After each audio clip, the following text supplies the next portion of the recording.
俺はグラフィエ学院で火花を倒した後、姫子と一緒に学院の奥深くにある漆毛魔の事件が記録された教室へと向かった。そこで姫子の父龍介と出会う。親子二人は言葉は交わしたけど、気まずい雰囲気のまま別れることになった。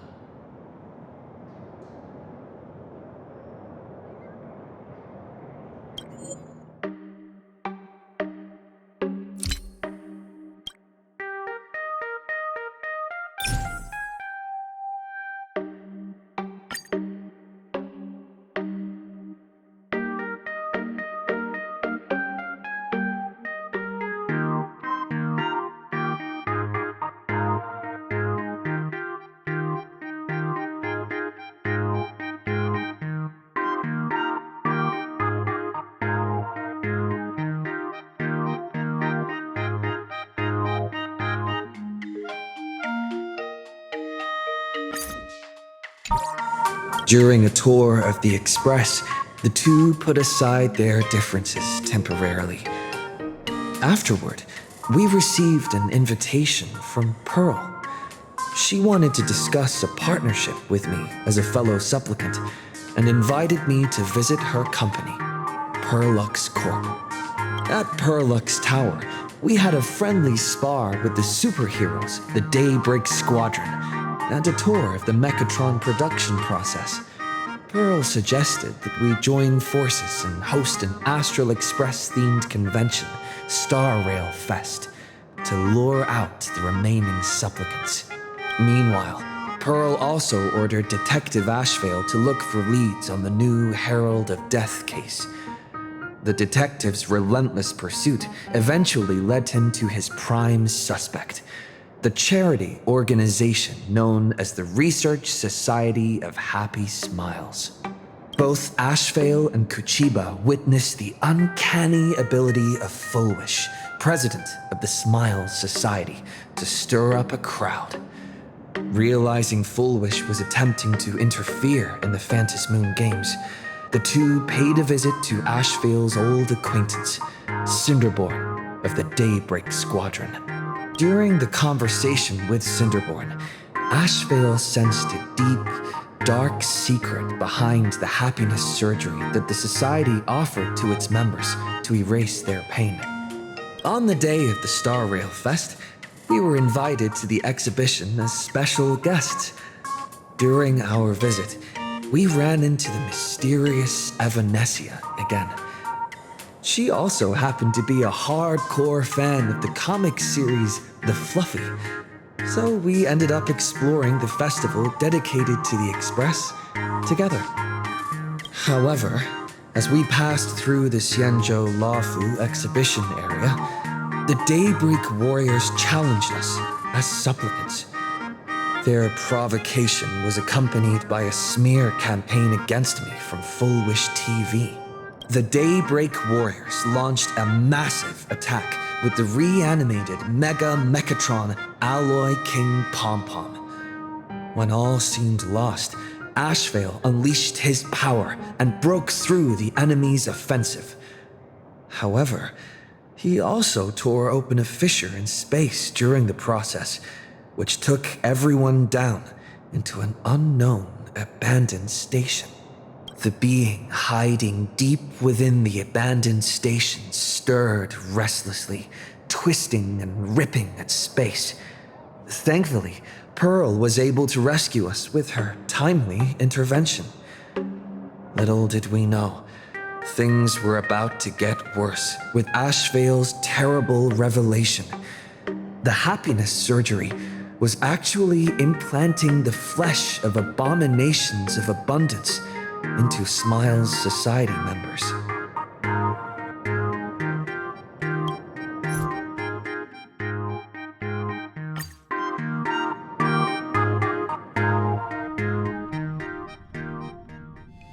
When we get back, let's not leave March 7th out of the loop. All right.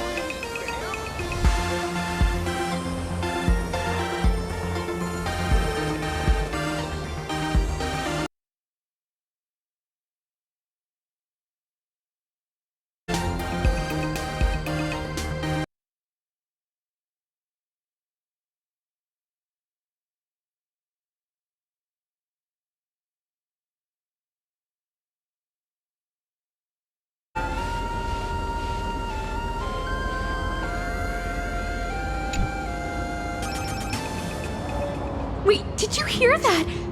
The moon just spoke! I'm not hearing things, am I? The Master of Elation is here? Hurry, make a wish. It might actually come true. Hang on. This isn't right. Is it? Oh, that winking moon up there in the sky. It just spoke. For real.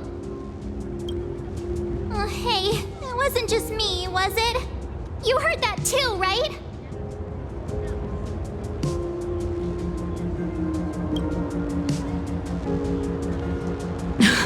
I heard it too. That's why I came straight back for you. The winner of these Phantasmoon games shall inherit all my authority and become the true, permanent Eon of Elation. Which means...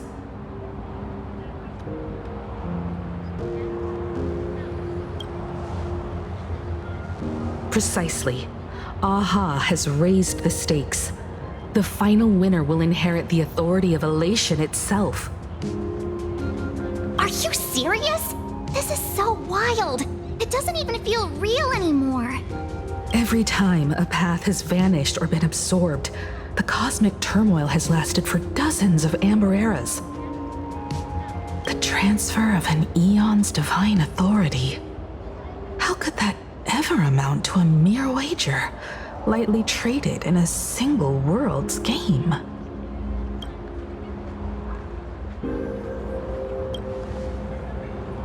Exactly.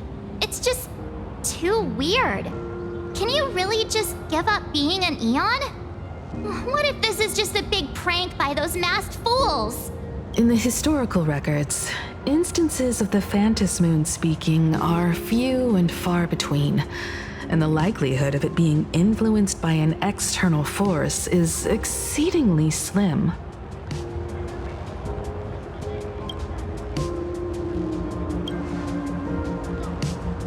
Not every Phantasmoon game's ending has been recorded.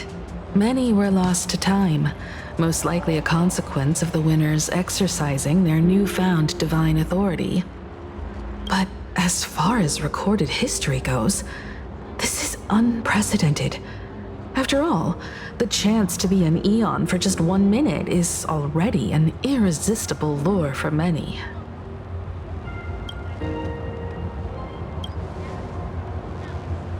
The most logical explanation is that Aha wants to steer this game toward utter insanity.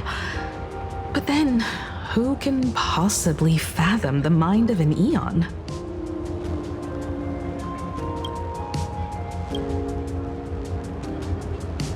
Basically, unless what the Phantasmoon said is some cruel joke or a play on words, once the games are over, a new god will be born. One of unknown identity, unknown morality, and unknown purpose.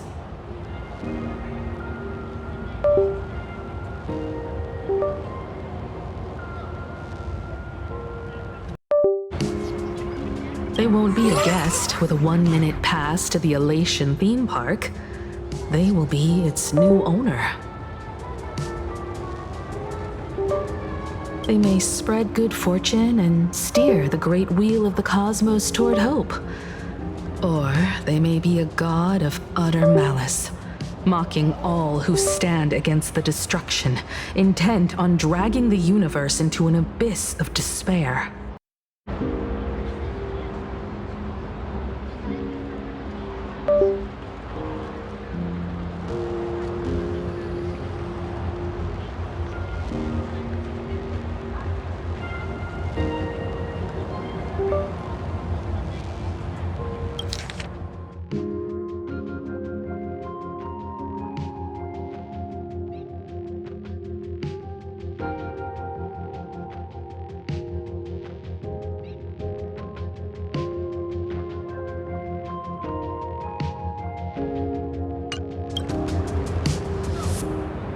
You mean a pessimist sees a half-empty glass, but an optimist sees a half-full one. I knew you were an optimist, just like me. Besides, there's no way the Eon of Elation would let their authority fall into unworthy hands, right? Right? Right? No way! It's Baseball, Raccoon, March Bunny, and Hime Cat in the flesh! Oh, what are they doing here? I couldn't even get a ticket to Star Rail Fest, and now I'm seeing them right here on the street! Whoa. Where did all these people come from? Hey, that declaration the Phantom Moon mentioned was about you, right? What are you gonna do? Got any kind of moon landing plans in the works? You should just hit it with your bat! Send that thing spinning into a black hole at the edge of the cosmos!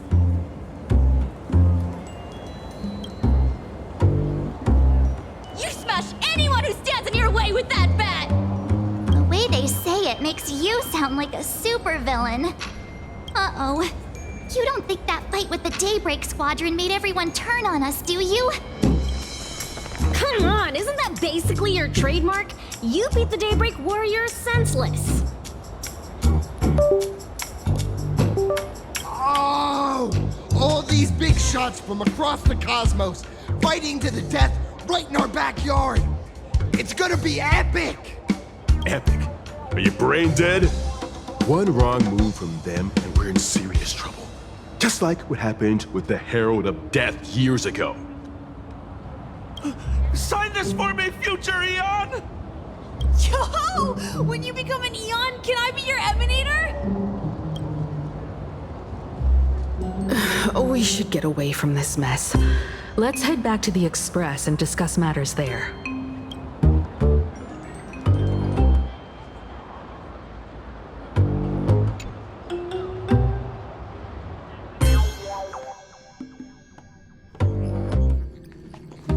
You're back. Himiko messaged me. She filled me in on the Star Rail Fest and the Phantom Moon's declaration. Things really are changing fast.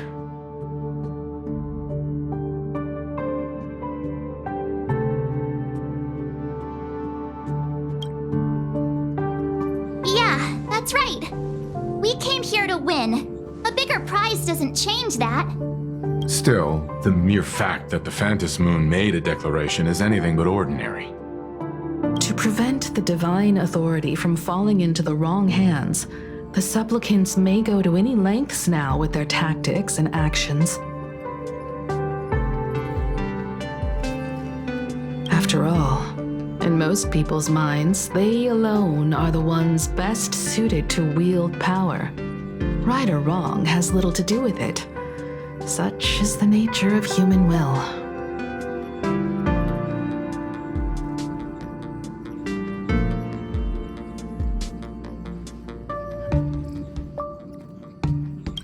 Yeah, and that may be exactly what the Phantom Moon wishes to see. A spectacular, head-on battle of ambitions. Madam Pearl has sent a communication request to the Astral Express. Accept transmission?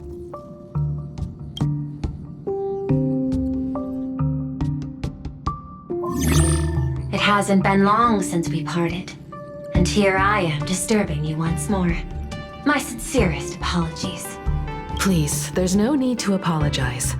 Given the urgency of this transmission, Madam Pearl, I assume you wish to discuss the Phantom Moon's recent declaration. Nothing manipulates people's emotions quite like that moon in the sky. A permanent handover of divine authority. It is unprecedented.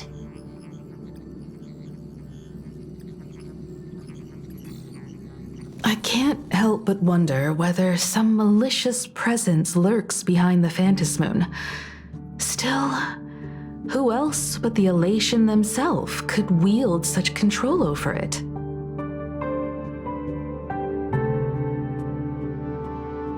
In any case, the Phantom Moon's speech has made the public realize that the power to create a god is in their hands. Their emotions, and perhaps even their wish power, are swelling to historic levels. The Department of Aberration Defense even detected a surge of agitation and unrest among the Imaginae. When normal people believe power rests in their hands, their decisions tend to grow more radical and reckless. Please, be careful, and make sure to protect yourselves. Correct.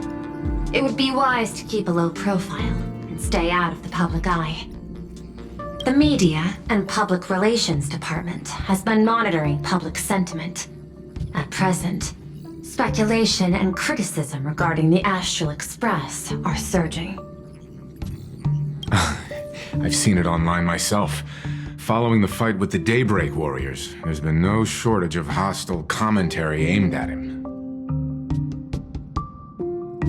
A commentary program on TV has been claiming the Express's adventures are nothing but stories fabricated by the IPC. Many believe the Astral Express is oppressing the local heroes, and some even are speculating that he is the new Herald of Death. What the? What's wrong with these people? These narratives are undoubtedly being amplified by media platforms steered by Full Wish. I've received a report from the Security Bureau. They tell me that many fans of the Daybreak Squadron have been stirred up and are threatening retaliation against the Express. I'll reinforce security in case agitators attempt to storm the station.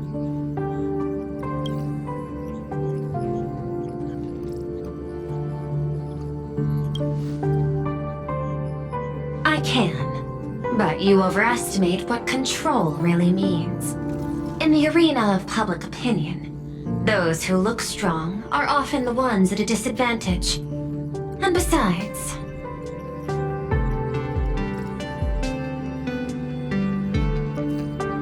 And besides, you'll be distancing yourself from us for a while. Isn't that right? That is accurate. We intend to scale back our public association for the time being. If it's confirmed that the Express is colluding with the IPC, its public image would only deteriorate further.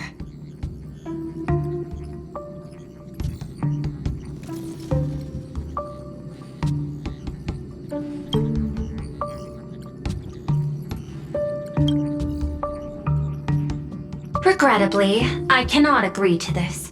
Clarifying the facts amid a frenzy of public sentiment is like trying to quell boiling water by stirring it. It only fuels the flames. The happiness surgery causes recipients to undergo an abundance transformation.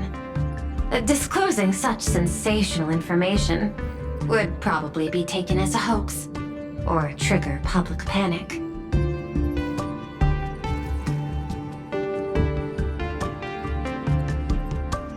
I will instruct the Department of Aberration Defense to verify the true mechanism behind the happiness surgery as soon as possible, and assess its potential impact.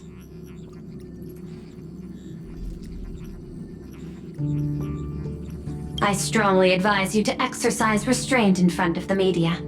Even the smallest statement can be selectively edited and misrepresented.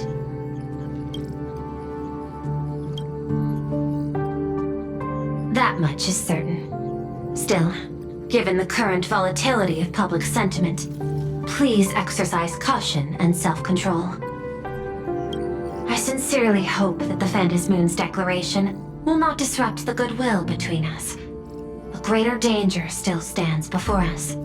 After listening to the declaration, who knows what extremes Full Wish might be driven to.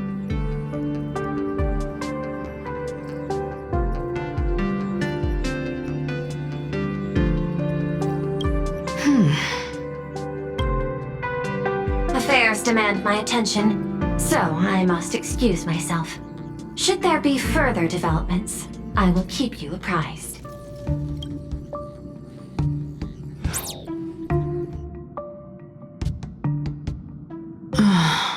What do you make of the current situation?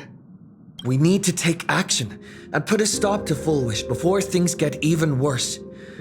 Even if I'd never joined the Phantom Moon Games, I'd still make this decision.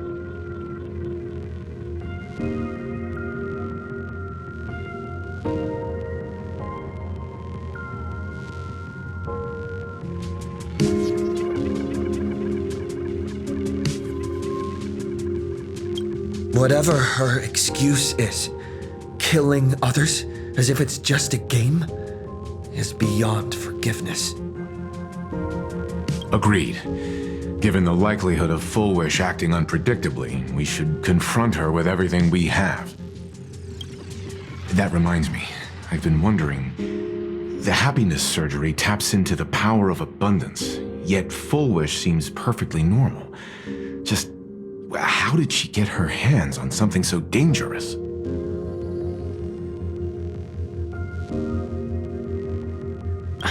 Perhaps it's the lingering poison left behind by the previous Herald of Death. 15 years ago, the monster who turned living flesh into his artwork would, in the heat of combat, slip into bouts of frenzied elation and delirium. The murderous mark he left behind, the bloody bloom, was no mere delusion. According to his interrogation transcripts, he claimed to witness a brilliant golden tree promising him everlasting life. I cannot say whether the vision this madman claimed to see corresponds to something real, but the possibility cannot be ruled out.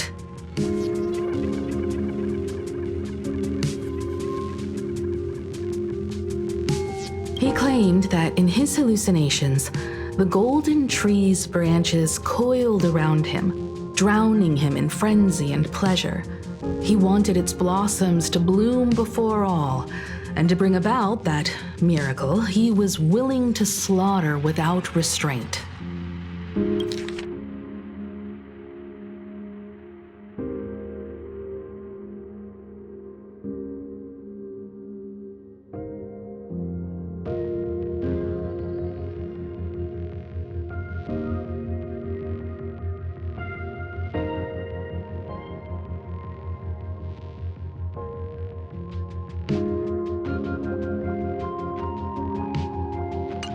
In hindsight, it's clear that the Herald of Death was a supplicant who bore the power of abundance. The tragedy he orchestrated in Plain Arcadia ultimately forged another version of himself, Full Wish.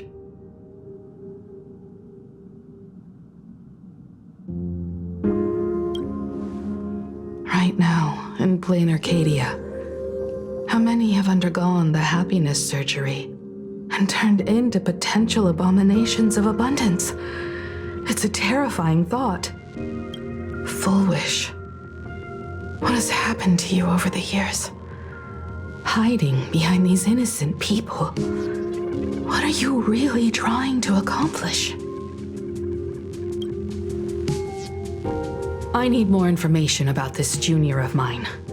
I plan to head to Graphia Academy. Care to join me? If we're to investigate Full Wish, we need to examine the traces left behind from the Herald of Death incident that took place during the last Phantom Moon Games.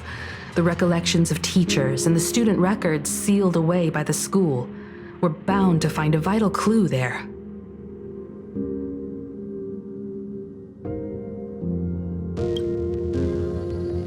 If you're set, let's get moving.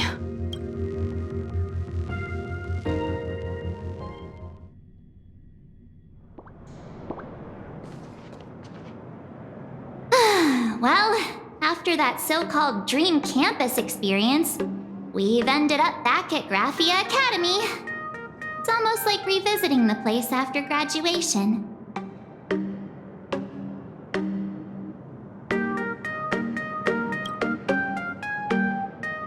Wait a minute. This nostalgia isn't an after effect of the Sparksy virus, right? Don't worry, Marge. The Department of Aberration Defense conducted a comprehensive disinfection of the campus. That's a relief. The last thing I need is to be mid-investigation and suddenly morph into some hopping, dancing mushroom rabbit.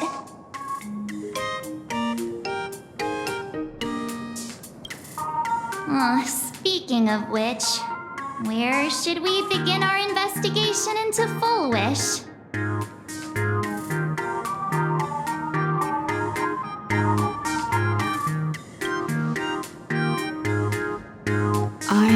think it's best we see my father first. It's only appropriate that we obtain permission from the Dean before proceeding with the investigation. 15 years have passed, but there should be a backup of the student files, work logs, or visitor records, and only he knows where they're stored. Let's go then, to the Dean's office. Say yes?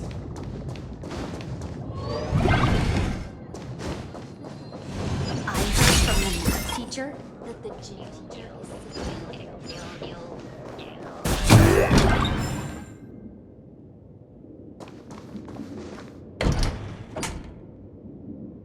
Himeko!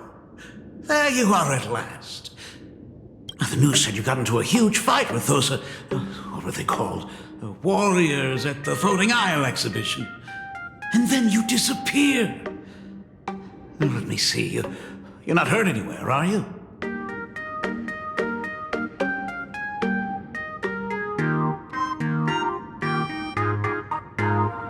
I sent you a dozen messages, and you didn't reply to a single one. Do you have any idea how worried I was? But seeing that you've come to tell me you're safe in person, I'll let this slide. If you're really so preoccupied, a message or a call would do, you know. Ah, it's you two. I saw you on the news as well. Valiantly fought, huh? These Megatron warriors don't know who they're messing with. To think they dare challenge my daughter's subordinates. Well, now it feels like we're the underlings of Warlord Himeko or something. In any case, I'll leave Himeko in your hands. Please try to keep her out of combat.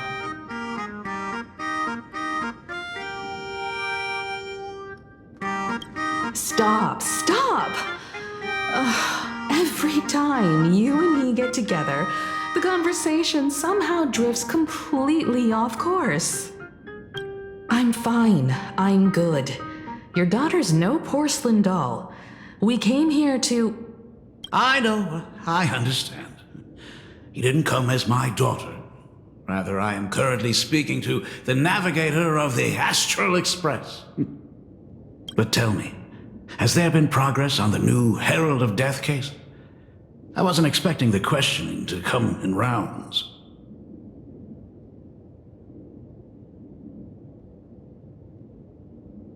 In rounds? The Department of Aberration Defense also sent someone here before you. They inquired about Fullwish.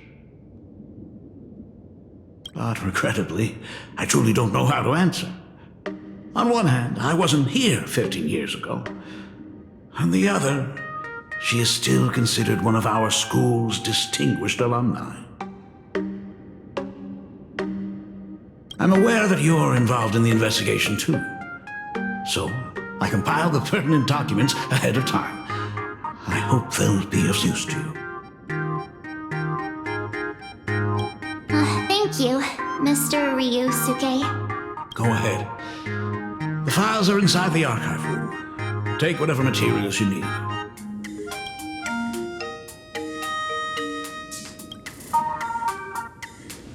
"15 years ago, I received a commission to paint a massive portrait for an elixir seeker chief on the planet of Goliath's Shepherd. They said he had an elixir that could cure countless diseases.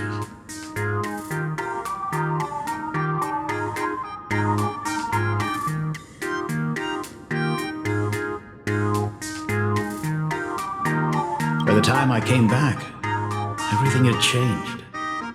There had been a terrible accident on campus, and my daughter... Even though I knew my presence here wouldn't have changed anything. Because of that incident, I made a promise to never leave this world again during the Phantom Moon Games.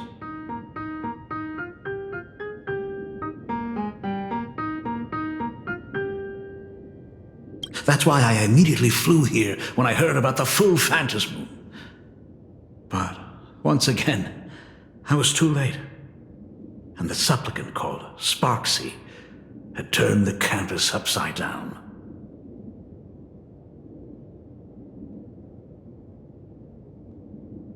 It's all right. You can leave the crisis solving to the nameless.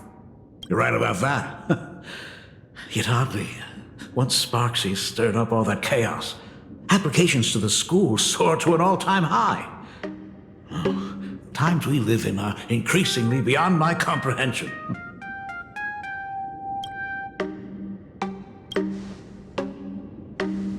To be honest, it wasn't until the Herald of Death incident 15 years ago that I first learned her name.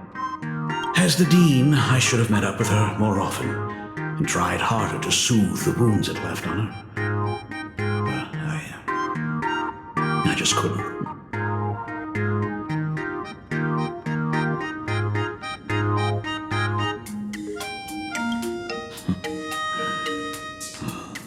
Do you really need all the details? The whole serving as a model example thing. I don't want to tarnish it completely. I knew it was a selfish thought, but I just couldn't help it. Back then, whenever I heard her name, I thought to myself, if someone was able to survive the incident, then why couldn't it have been my daughter?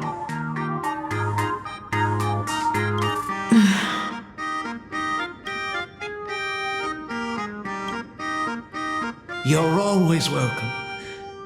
Other than the archive room, you could also try talking to Miss Dolly. She's the longest-serving faculty member here and likely knows the most. Then we'll try the archive room. Let's go, you two.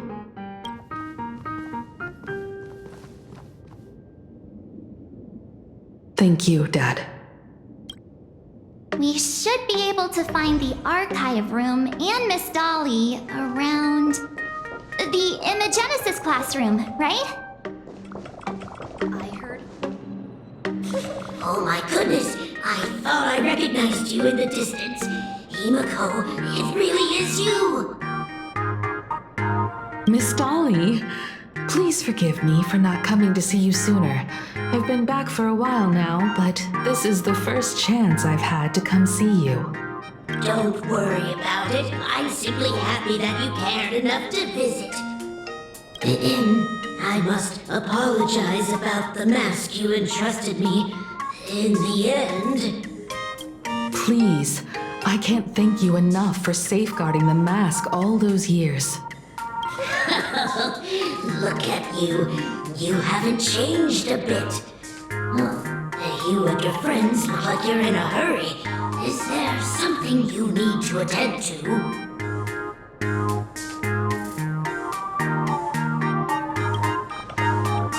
Foolish. A poor child who survived the Herald of Death. The school organized a fundraiser for her back then. I still remember how she bowed again and again with tears in her eyes at everyone who helped. Poor girl. Though she was lucky to have survived, her parents didn't make it. There were rumors flying around the school saying she had something to do with the Herald of Death. Otherwise, why would she be so lucky? She's the only one who survived. What a bunch of scoundrels. She had good grades and a good heart, and becoming famous, she often came back to visit the school and sponsored a number of scholarship projects. Speaking of which, do you know anything about what happened to her after she graduated from school? I heard she went somewhere beyond the sky to further her studies after graduation. She had the chance to work for the Interastral Peace Corporation, but chose to return home and take over Seafell TV instead, which was on the verge of bankruptcy.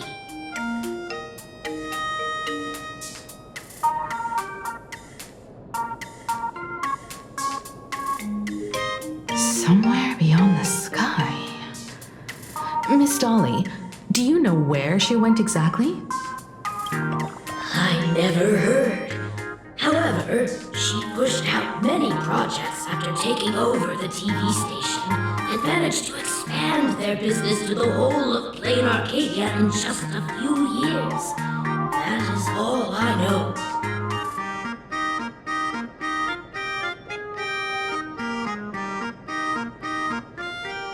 Thank you, Ms. Dolly, for your intel. The gym teacher is sick again. The new Herald of Death is real! They say he came back to life and was responsible for what happened in Dovebrook. He's not coming here to kill again. Is he? Maybe we should ask for leave and stay home until this blows over? What are you, scared? If he really comes, I'm live streaming the whole thing and getting all the clout for it. Who needs leave after that? I'll just quit school altogether. I heard he murdered hundreds of students here 15 years ago. Hundreds? Really? I only heard that the crime scene still exists somewhere on campus. I don't feel too good about this. We should get out of here. If we help the Express gang, there's a chance we might get featured in The Fluffy. You're seriously obsessed with becoming famous.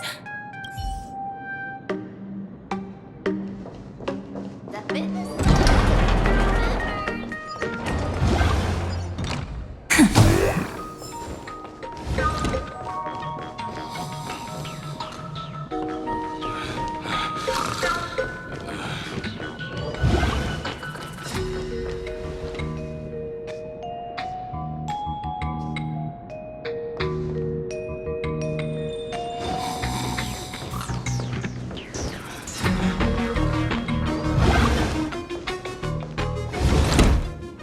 The atmosphere in this archive room is giving me the creeps. It's so gloomy. Almost like we've stumbled into Fixtroll Garden. It was like this 15 years ago as well. The archives tracked all academic results.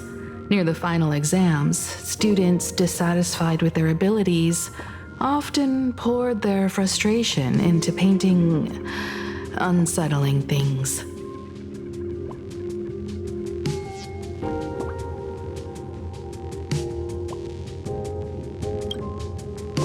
There's a lot of data stored here. Aside from what my father organized for us, let's explore the other areas as well. If possible, keep an eye out for clues regarding Full Wish's life after graduation. She returned to her alma mater frequently, so there must be records of her visits. Dabbling in technology related to the abundance. Where exactly did she acquire it? Perhaps her past holds a clue.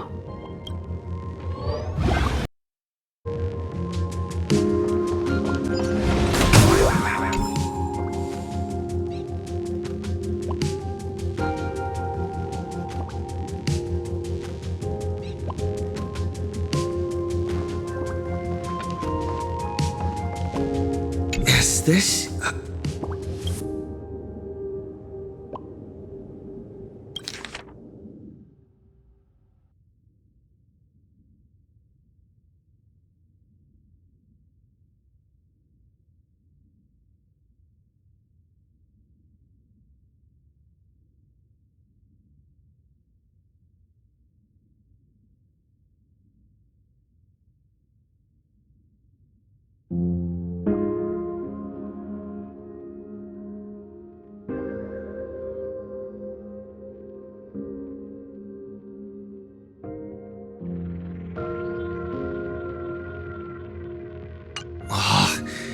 Did they really have to put this here?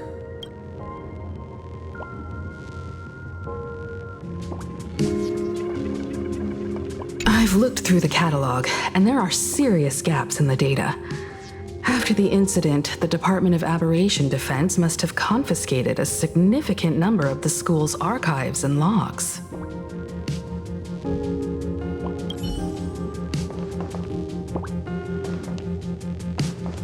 Open up! Detective March 7th is on the case, so spill the beans. How How much do you know about what happened 15 years ago? You've got the wrong guy, I swear. I'm just an innocent cursed imaginee. I can never move from the spot.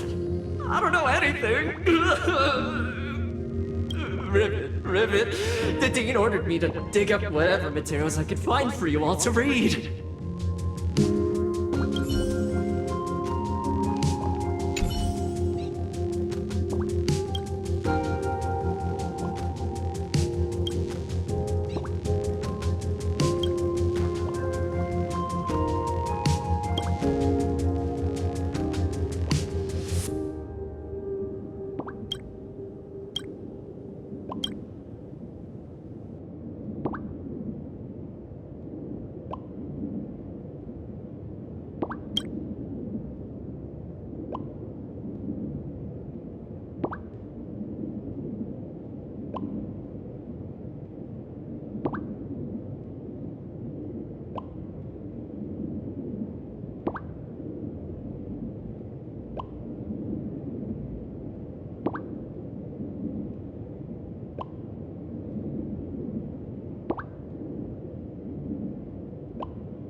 Garden Star of Botanical Study.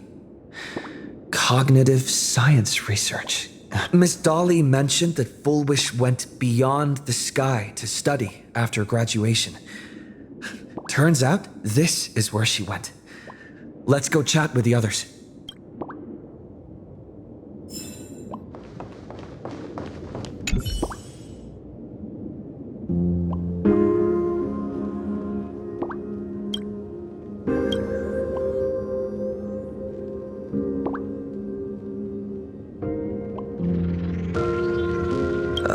There are so many press releases here. The school's annual Distinguished Students Register from 1982 to 1984. For 3 consecutive years, first place was always Fullwish.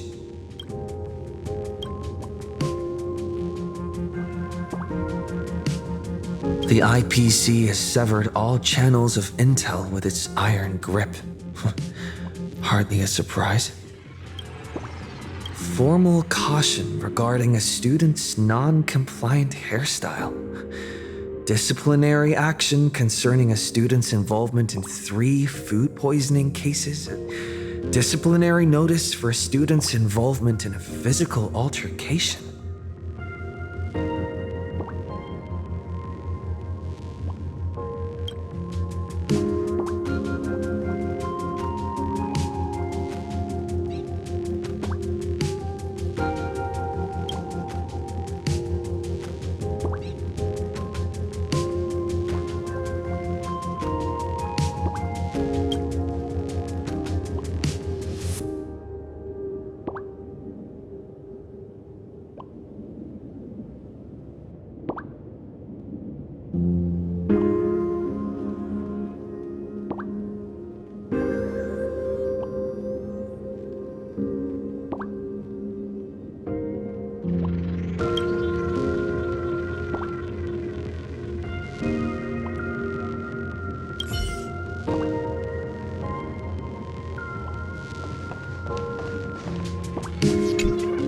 Well, did you find anything?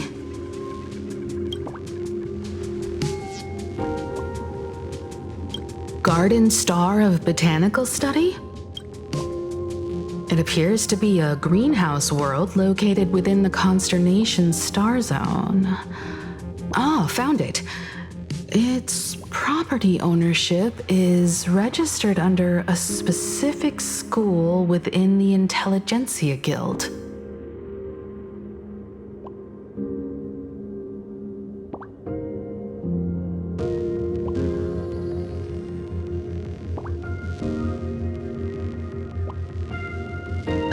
Strange. The name of the school is encrypted. I've heard conspiracy theories claiming the Herald of Death from 15 years ago was actually someone from the IPC. Given the great lengths the IPC went to in wiping away all traces after the incident, perhaps the rumors are true. Bullwish was hurt by the Herald of Death. Yet after studying in an institution funded by the IPC, she became a suspect in the new Herald of Death incident.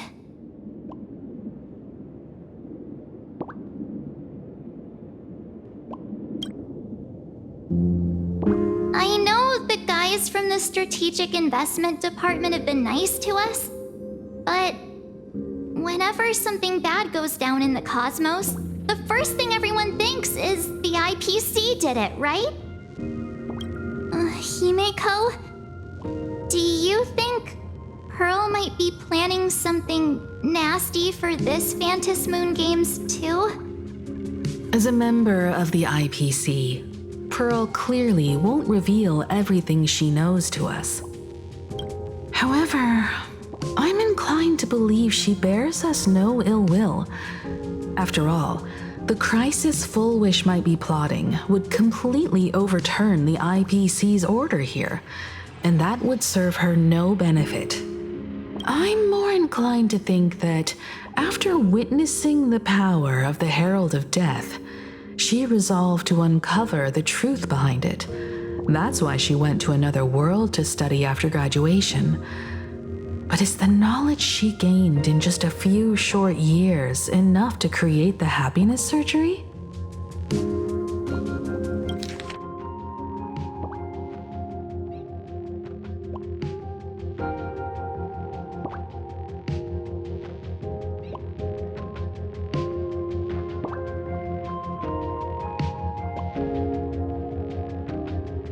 If the power of the abundance used in the happiness surgery stems from the Herald of Death's lingering poison, would the IPC, who have tried to hide this in every way possible, really be unaware of her actions?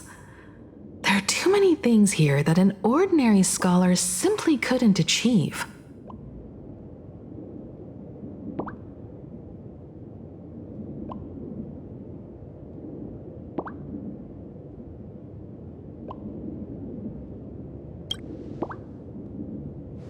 Perhaps I should contact her as a fellow alumna and have an open, honest talk. Contact Fullwish as her senior? After all this time, would she even want to see you? I don't know.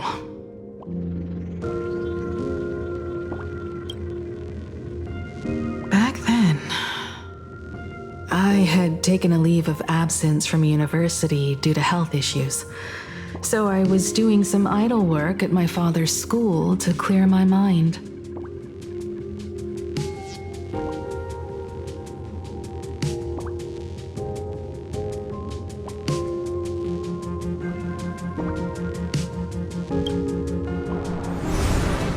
Full Wish would occasionally run to the library to slack off. She and Belle always appeared together, helping me organize newspaper clippings and library cards, all while chattering on about classmates' crushes and the latest gossip.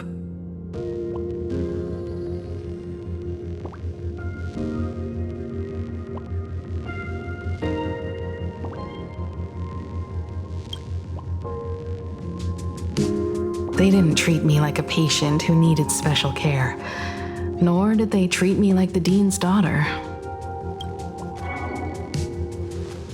We often shared snacks brought from home and secretly dug out the school's collection of ancient books and paintings to admire them.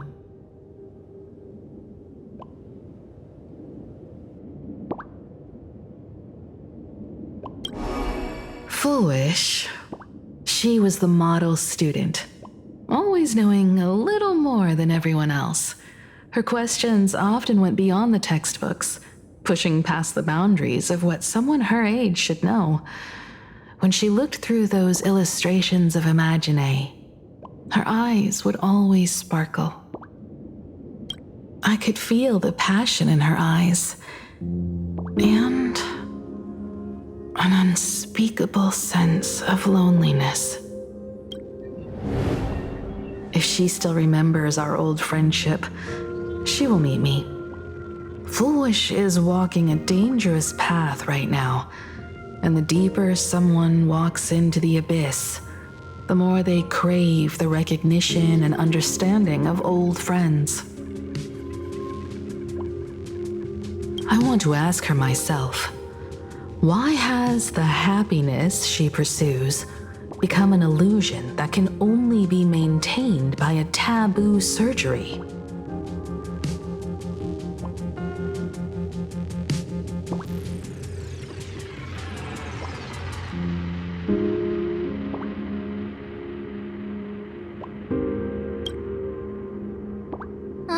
Me too. Thank you, you two. And thank you for your investigation. Though many questions remain unanswered, at least I now have a clearer picture of her movements after graduation. By the way, before we leave the school, there's one more place I'd like to visit. Before I meet Full Wish, I want to say goodbye to that memory from 15 years ago. You mean that old school building from 15 years ago? Have all the clues we need, and the culprit is me.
It's coming!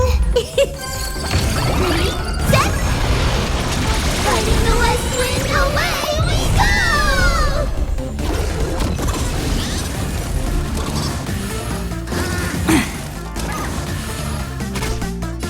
Rise and shine. Please chair it, Wilt here. I'll see you off. Stop messing around. Your time to shine. Don't worry, night falls. Good night. Till we meet again. I'm okay. You'll quiet down, real. Have some fun. Receive divinity. Next time it rains, Eternals, the I'll be dead there, return! umbrella in hand.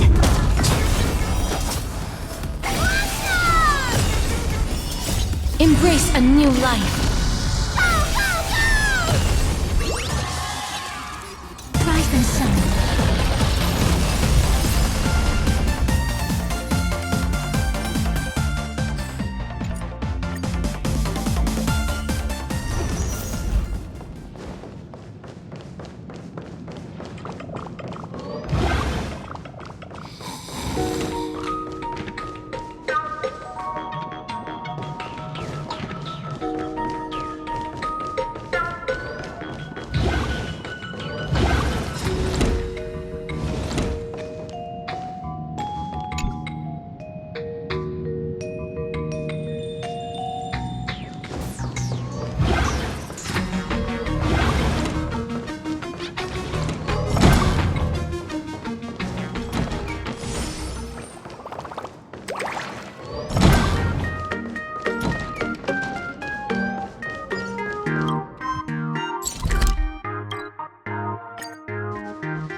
I'm so sorry. I just couldn't finish tidying up the ribbons, and now I've dragged you into staying this late. Don't worry about it, Belle. It was my turn on duty today anyway. Himeko? Is this? Yes. In this imaginated classroom, the after images of the students from 15 years ago still linger in their original places. Tomorrow is the school anniversary. I wonder how lively it will be. They've invited parents here.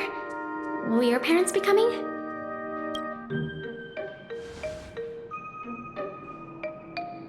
Oh, Full Wish?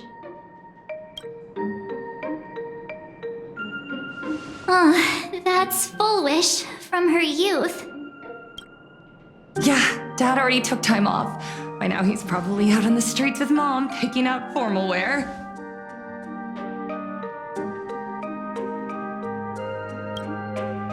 If it's my daughter's performance, we have to dress to the nines. That's just like him. He always loves making those kinds of jokes.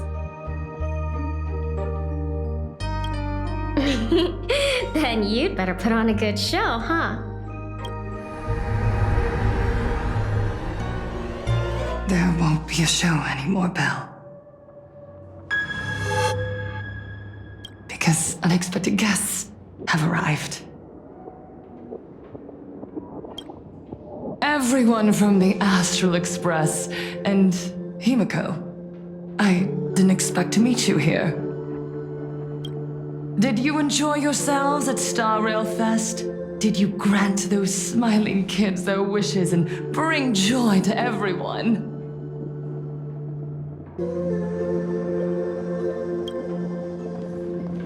Full Wish. Himeko, you recognized me at just a glance.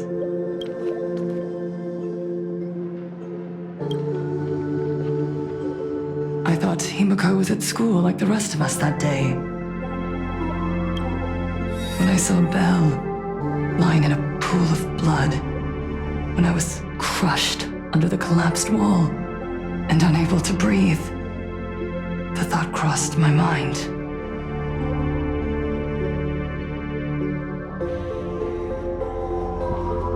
Poor Himiko. If you had met the Herald of Death with that delicate frame of yours.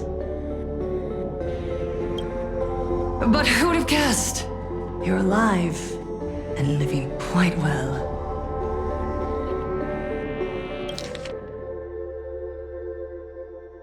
You became the navigator of the Astral Express, roaming freely beyond the sky, just like the three of us used to talk about in our chats. Your dream came true.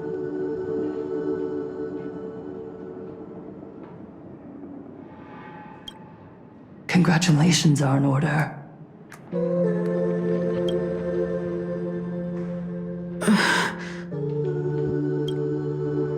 Himiko, do you know 15 years have passed? And my wounds have mostly healed. Regrettably, there are some scars and emptiness that time can never heal. Look around. Even here, even with these phantoms, their seats are still empty. Belle, Leon, Xianya, Mia, and so many others. 15 years have passed, and I've learned that time isn't a cure.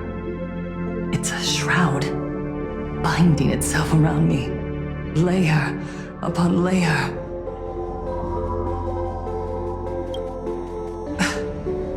So I made a decision. I'm going to tear it open. I'm going to let everything bloody and unforgettable beneath it see the light of day again.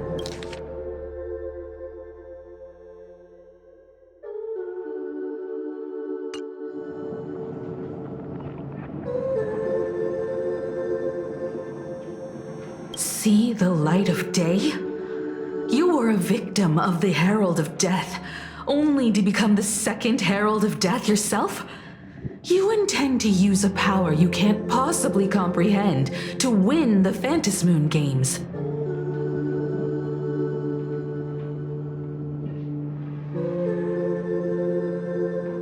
How are you any different from that monster back then? From the monster that took your parents' lives?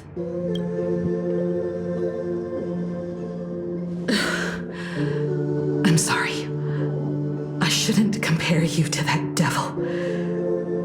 You still have a chance.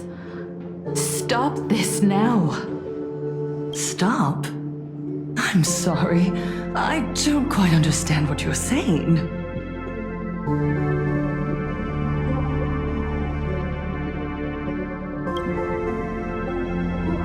I would advise everyone to think twice before making rash accusations.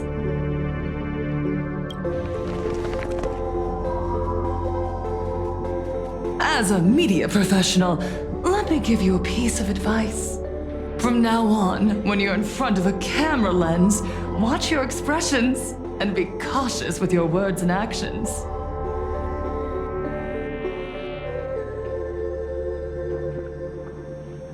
At the very least, try not to look so flustered during this public exchange. We live in a world where we are constantly gazed upon and watched by others.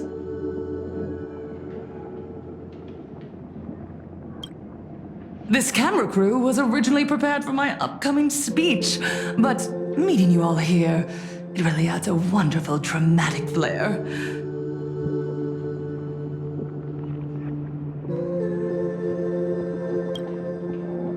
To the audience watching from your screens, you know my name, and I know that right now, you are watching me.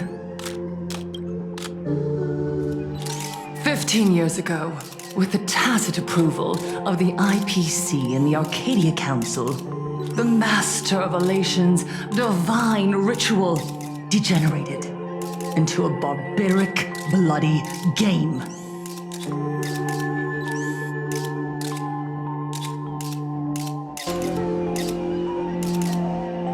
You and I, the residents of this Arcadia, surrendered a lifetime of dignity, wealth, and time to them, all in exchange for a single full meal. We are surrounded by bizarre entertainment and stimulating gore. We soak all day in shallow, boring programs, achieving nothing. And now, we must live in fear of the unscrupulous atrocities of these supplicants from beyond the sky, forcing smiles as we applaud and cheer for them. Is this the happiness the god promised us? No, absolutely not. The Master of Elation would never be deceived by miracles, but with pain and blood. What they desire to see are heartfelt smiles. And so, they granted me a revelation. Everyone, on that evening 15 years ago, what saved me was not luck. It was not the supplicants, and it was certainly not the IPC.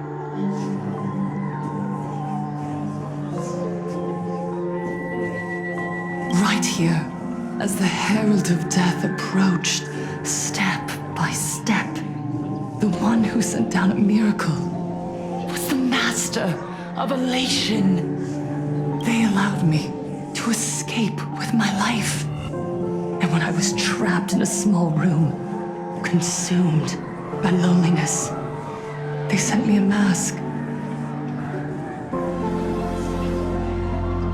They revealed my mission to me, to bring happiness back to a plain Arcadia that has lost its smile.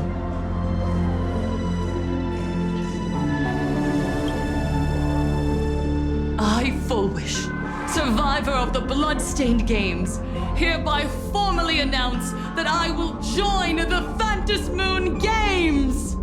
In this game, I shall win the Eon of Elation's authority. And then, I will make smiles of happiness bloom on the faces of every single person in plain Arcadia!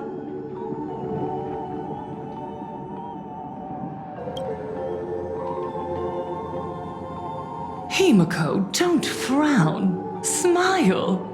I will bring happiness to you too, just as I will bring it to everyone. I won't manipulate the Phantom Moon Games like those high and mighty IPC executives. Nor will I treat the rewards granted by the God of Elation as bargaining chips for profit. We are in plain Arcadia, so we should decide the winner in a plain Arcadian way. I'll give you a stage if that's what you want. I invite you all to a televised debate at Fullwish TV in Seafeld City. The invitation extends to all supplicants. A plain Arcadian way? That's just a way that benefits you. We're not going.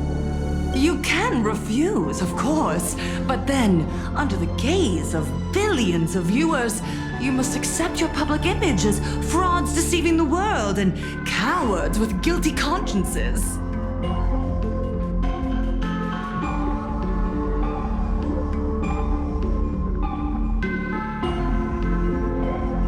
Remember, this isn't just an invitation. It is your only chance to defeat me in front of everyone, since you believe you represent what is right.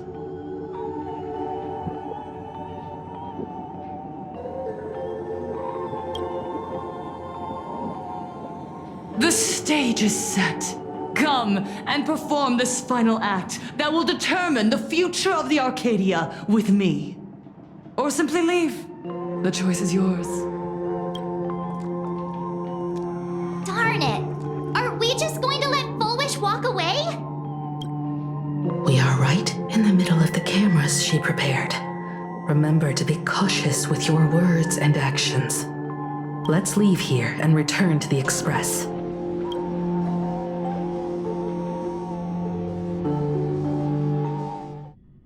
Hello, everyone, and welcome back to the Arcadian Morning Report. We're continuing our exclusive coverage. Just moments ago, we received some shocking news. The head of our station, Lady Foolish, has officially announced that she will be entering the Phantom Moon Games as a supplicant. At the same time, Lady Foolish has announced a blockbuster special, the end of a century TV debate. She's inviting supplicants to the Foolish TV studio to discuss and debate the topic, what kind of future will the Phantom Moon Games bring to this world? What a magnificent topic! At a time when supplicants from beyond the sky are brazenly suppressing and insulting our local heroes, finally, a supplicant has appeared who truly cares about and represents the citizens of Plain Arcadia.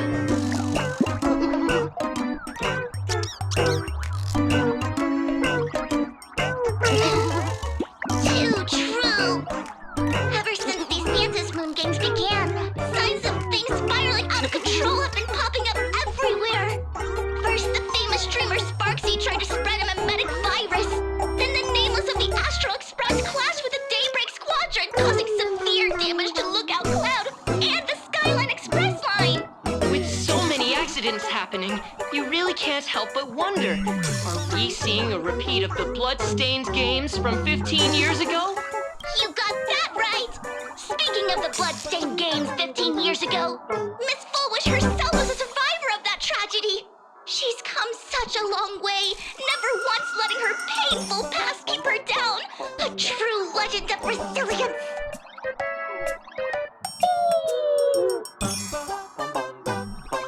Now Miss Foolish has joined the fray as a supplicant. She must be here to stop the tragedy from repeating itself and to reclaim the peaceful days this world deserves from the hands of supplicants from beyond the sky.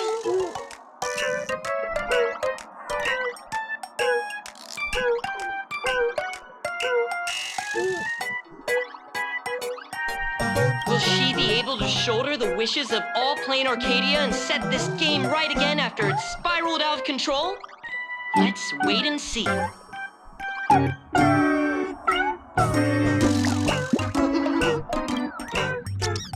Ugh, so shameless. Reporting news about your own station director on your own TV station, and you still have the gall to pretend you've received some shocking news? Don't you guys talk to each other internally?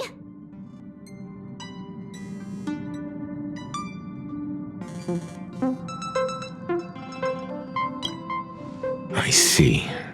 Full Wish actively issued a challenge. I ran a search. Seafeld City is a port town neighboring Duo-Mention City. Full Wish TV's predecessor, Seafeld TV, is located there. Looking at it this way, the televised debate is obviously nothing more than a diversion. What Full Wish wants most is for us to walk right into the trap she's prepared.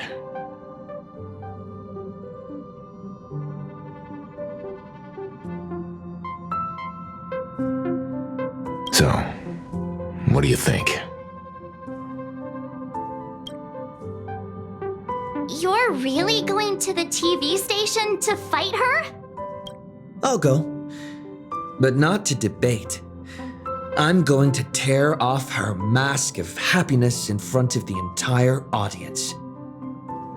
But before we act, I need more help. Help? We can all help you. Wait, do you mean... Sunday?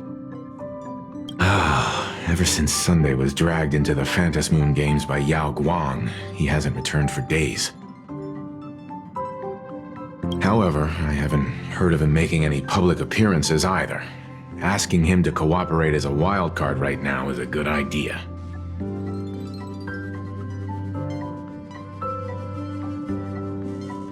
But what's the deal with finding Sparksy? Whether Sparksy counts as our ally is a massive question mark.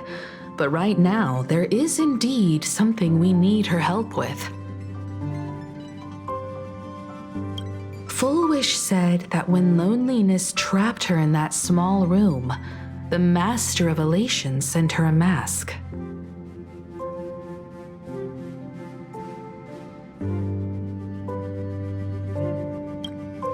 Correct. If every fool has stepped into the tavern before, then there must be traces hidden there left by Fullwish as a fool. Just like...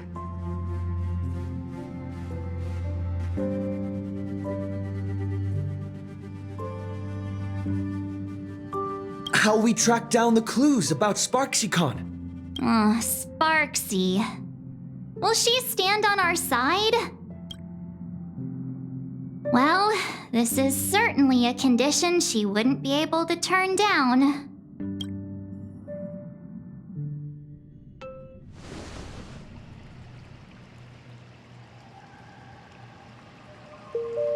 You just said, as for the brewing storm, whether the turmoil once again is the result of the laughter's mischief.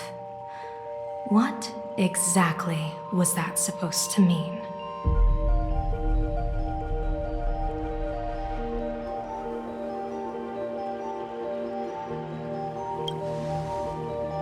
You mean to say the Joy Seeker wants to destroy the very rules they laid down, the game they wove with their own hand?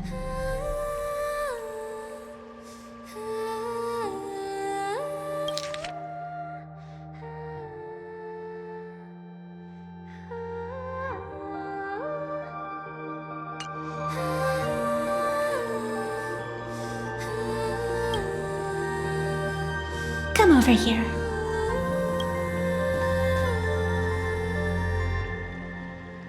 This fox mask is a ritual instrument I once used in dance and music.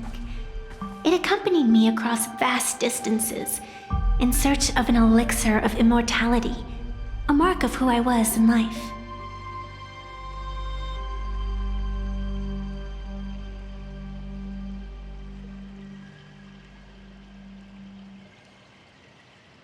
I've lost count of how long it has been since I last wore it since being enlightened and transplanted here. But here it is, presented upon the altar again, which means...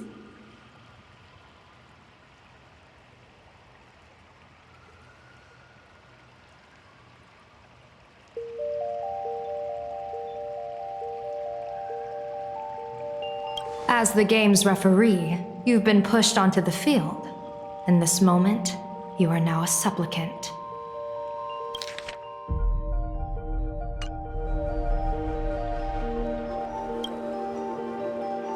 For over a century, I presided over a war game in which supplicants carved out their own territories and vied for supremacy, using the power of the masks.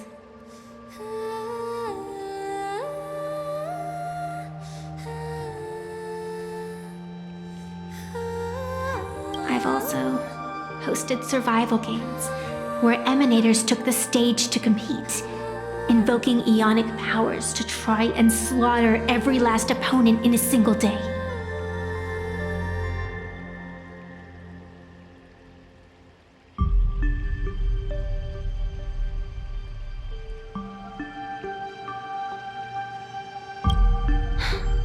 Whenever the Phantasmoon games are at risk of being suspended or disrupted, I will use the authority granted by the elation and the abundance to measure, judge, and punish any violators.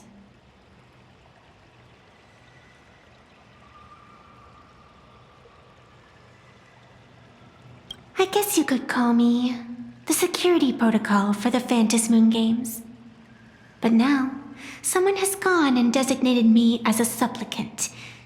It's utterly unheard of. Who else but the laughter could pull off something like this? Perhaps. Some entity harboring a deep-seated hatred for the laughter. Who could it be? Entities like that. I couldn't count them all even if I used my toes. I learned that jerk ages ago. Take a joke too far, and you're bound to make enemies. See? Instant karma. Never mind who he is or what he's after. We're here now. So what do you plan on doing? Fortune rests upon misfortune, and misfortune gives rise to fortune. Becoming a supplicant isn't necessarily a bad thing. Wouldn't that allow you to step openly into this chaos and drag the puppet master into the light?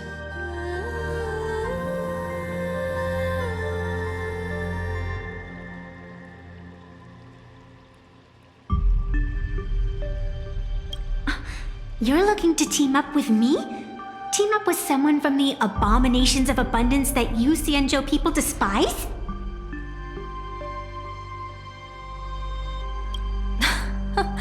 That's hardly appropriate.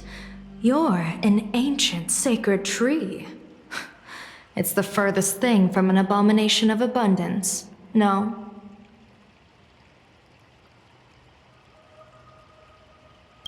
Oh, your standards are certainly flexible. The hunt and the abundance. We really make quite the interesting pair. So, where do you plan on starting? How about we start by freeing my friend in the tree? I nearly forgot about that. Chip away, little bird. I'll allow it.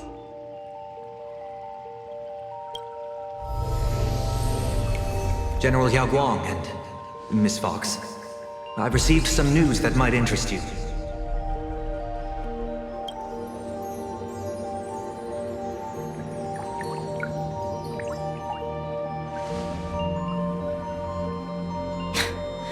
A happiness surgery that wipes away suffering.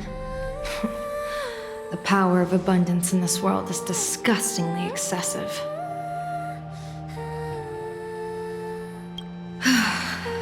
It seems the most terrifying omen I foresaw may not originate from the Stellaron hunters, nor from plain Arcadia itself. This supplicant, called Full Wish, is also a dangerous variable.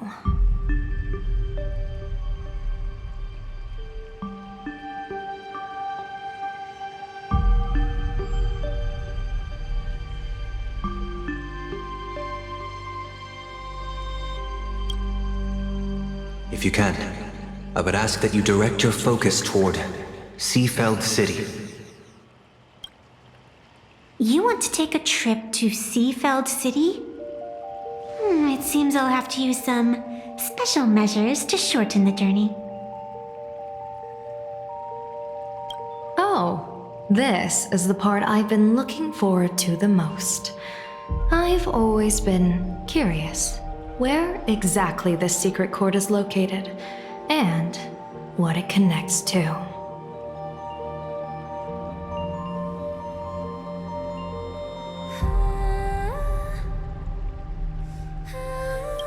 Xianzhou lady, let me show you this world's most impressive method of travel.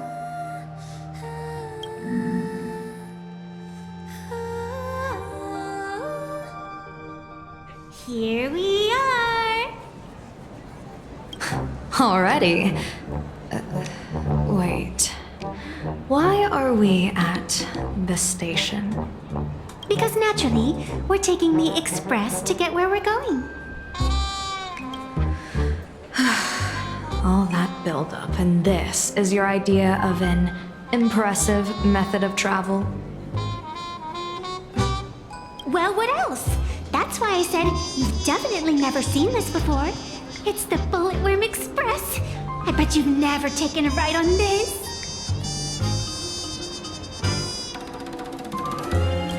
You're the arbitrator of the Phantom Moon games. For crying out loud. Don't you have a cooler way of getting around? You're a great general of the Xianzhou, for crying out loud. Don't you have a cooler way to get around?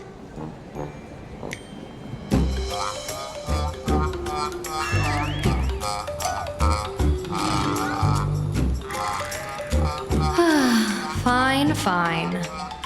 For the first time in my life, I finally know what it feels like to be a fool.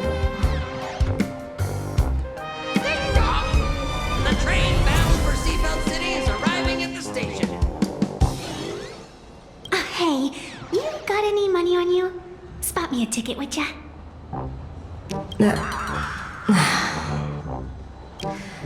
That's the second time.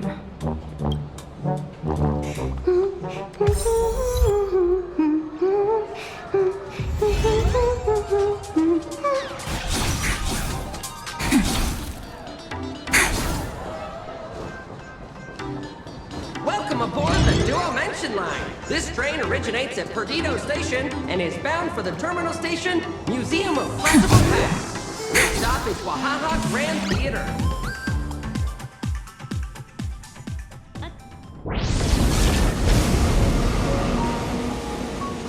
You haven't said a word the whole way, Cianjo Diviner. Are you mesmerized by the scenery? Or is there something in your divinations weighing on your mind?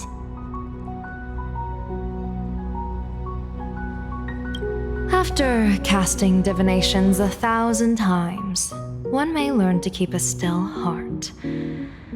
Yet, each foreseen omen of doom still clouds the inner lake with gathering shadows. That is why, before divining, I usually wipe clean my mind's eye to clear away stray thoughts, lest the outcome be disturbed.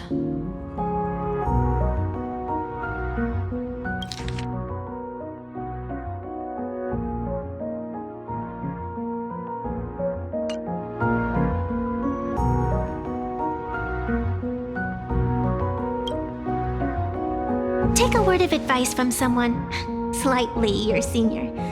Maybe it's nothing new to you. If we treat every approaching calamity like a final reckoning, wouldn't an infinite lifespan turn into prolonged suffering?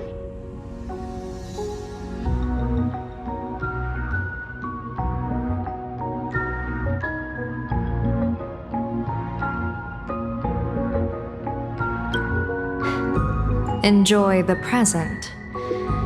Indeed. Yet, worldly joys are fleeting as morning dew, while our duties are as immovable as heavy mountains.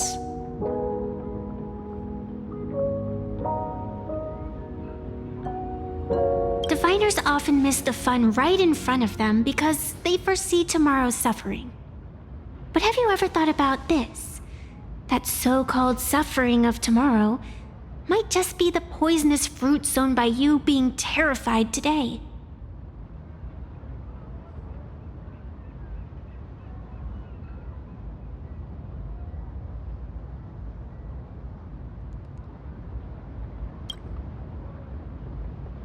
It is precisely because we know the ending that every scene along the way is so precious and unique, isn't it?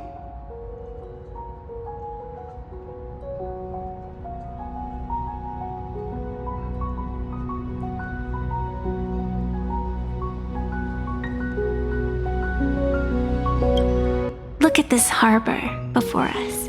When I first set foot here, all these streets, the fishing boats, the people, none of them existed. As far as the eye could see, there was only fire. The seas had been vaporized, leaving only fractured seabeds and ash that blotted out the sun. The demonic legions from beyond still hadn't departed, and the waves that would surge into Dovebrook had, in that moment, not yet arrived.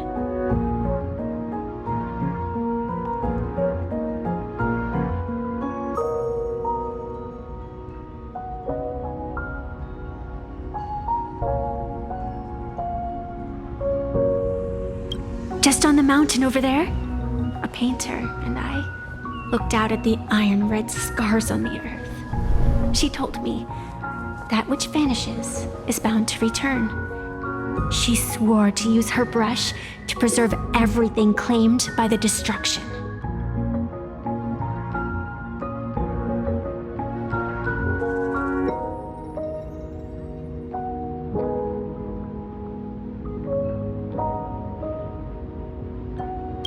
It seems she succeeded. And so, I too shall keep my promise to her, maintaining the course of the Phantasm Moon Games until the sands of time slip away.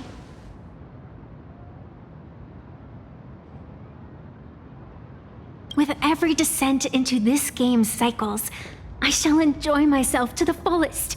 Like sipping tea, be it sweet or bitter, I shall savor the flavor of every instant. To do otherwise would be a disservice to the people and things that have passed. To savor a fleeting moment against the backdrop of eternity. Naturally, the flavor is profound. A pity, though. Even as a long-life species, my time is brief compared to yours. As a Xianzhou native, the karma I carry is far too heavy. I could never learn how to be as carefree as you.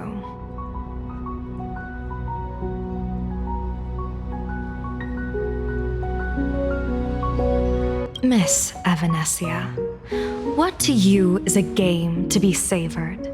Is a life and death reality for the living beings of Plain Arcadia?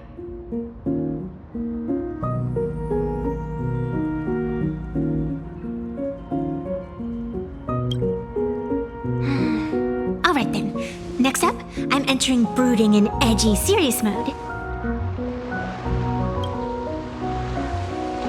That won't be necessary. I shall use the Eye of Ishvara to divine the fates of the people in Seafeld City. If they face imminent catastrophe, a red fate slip will be hanging above their heads. The rainbow surveys the heavens, perceiving 1,000 forms. Across the meridians of destiny, the jade abacus reveals its script. The celestial eye opens and shuts as calamity and fortune reveal themselves. Calamity looms overhead. The crimson slip is cast.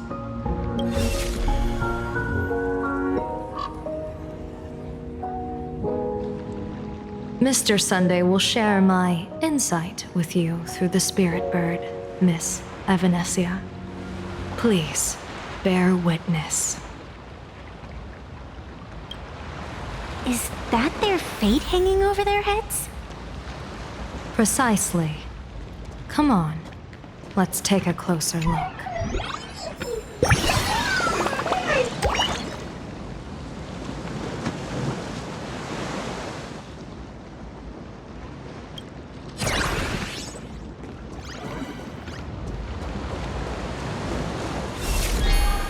Attention passengers. Welcome to Odd. Why do these people have wheel slips hanging over their heads? Memorial Airport. Next stop, Seafeld TV Tower. This is a model station.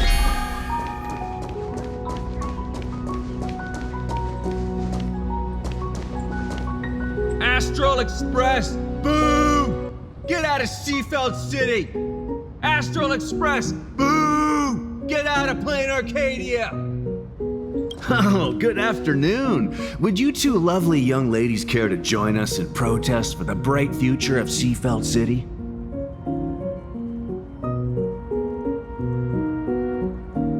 Hey, Pops. You guys are grinning like it's a holiday festival, but your slogans sound so fierce. Doesn't that feel a bit weird?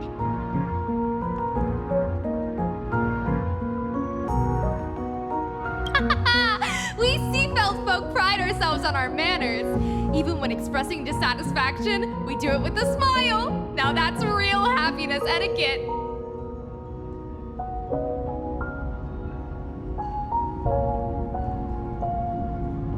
We won't let anyone ruin this serenity. Come on, ma'am. We have a flag with us. You'll feel better in no time. Their emotions are so synchronized. It's like they rehearsed it.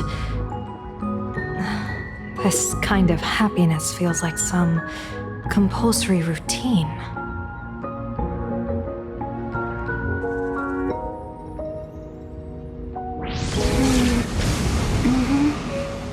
Rail sent shivers down my spine. Hey, wasn't it your Director Fullwish who invited the Astral Express crew here to debate?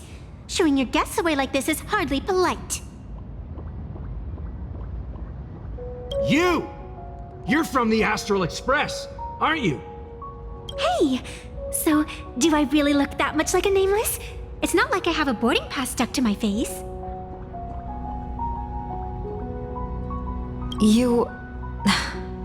What are you so happy about? Just look at you, dyeing your hair like that at such a young age, instead of doing something decent with yourself. You're no better than that bunny on the Astral Express. Anyone could tell you're not from around here.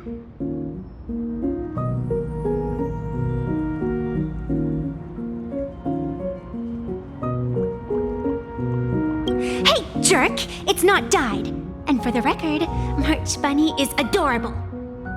Wait, what happened to all those happy smiles on your faces before? How did you flip the switch so fast?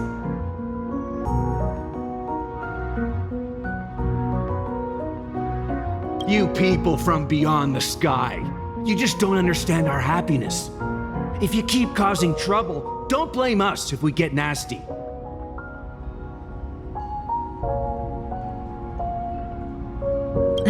My apologies.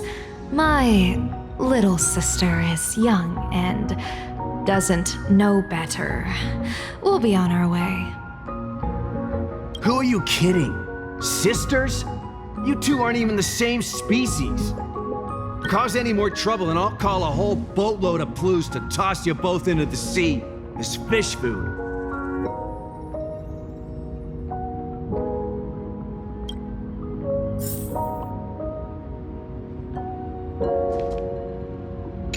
Cause any more trouble and I'll call a whole boatload of Ploos to toss you both into the sea as fish.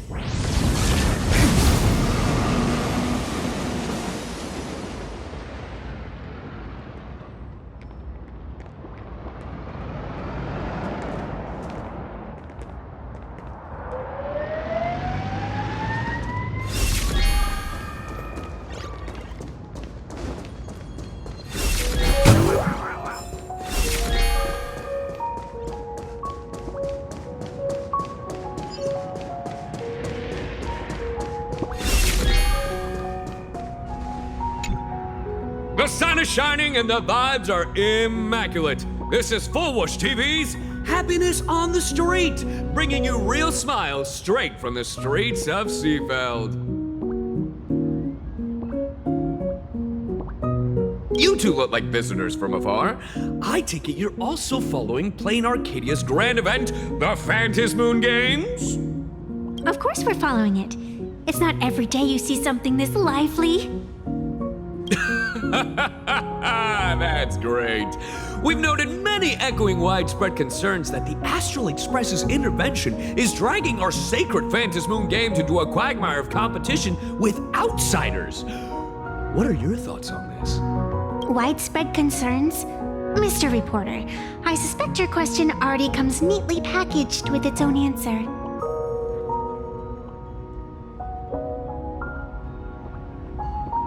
Judging motives as futile. What we want to be focusing on is the real-life consequences of our actions. Oh, that's so deep! Many Seafelders feel that rather than any IPC vision of prosperity, it's the healing smiles, healing Arcadias proposed by Lady Fullwish that is the more grounded future we desperately need. What is your take on this?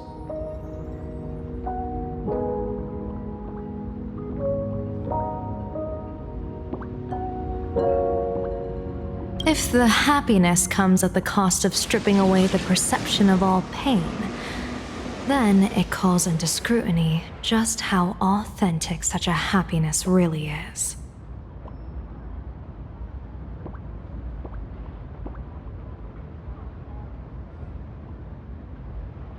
Exactly. By that logic, eating candy until your teeth fall out counts as happiness too, right? I mean, hey, at least it tasted sweet. That's a very vivid analogy. Finally, a hypothetical question. If If you had to choose, do you believe the preservation defined by outsiders or the happiness advocated by Miss Foolish better represents the future of plain Arcadia? The real future has never existed within such a narrow dichotomy. Now, if you'll excuse me. Thank you both for sharing. Have a wonderful day. All defensive answers, not a single morsel for us. This whole segment is wasted. Go find some citizens who can chuck us a few happiness testimonials to pad out the reel.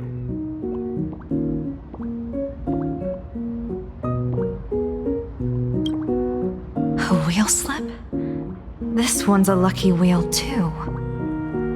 Isn't that a good thing?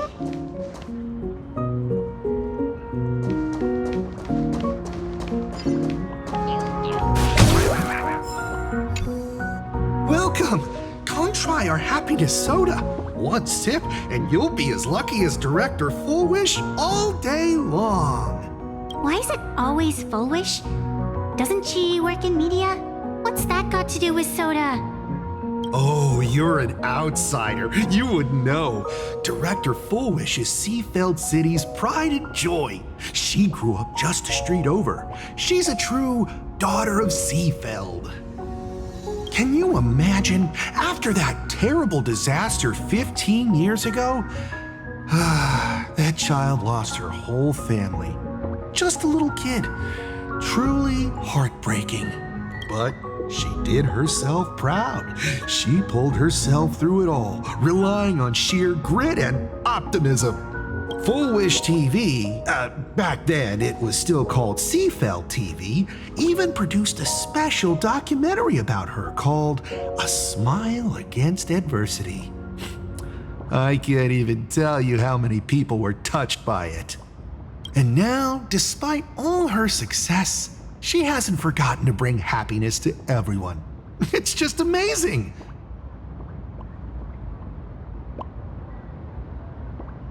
Do you really feel happy right now? Of course! Just look at how happy I am. It's all thanks to the Research Society of Happy Smiles and Miss Foolish. She not only supports the local economy, but she's brought with her a positive attitude toward life. We can all be just like her. Forget about all those painful memories from the past and just be happy every single day. Well, if you ask me, only someone who's come from suffering like her can truly want what's best for all of us. She's the one who could deal with all those outsider supplicants running amok and bring glory to our people.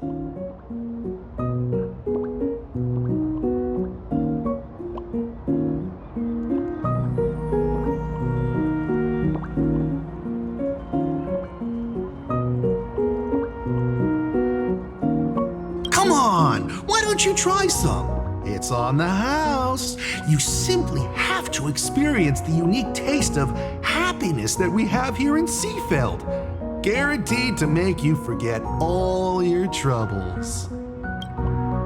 This Foolish really is something else. And this is also a wheel.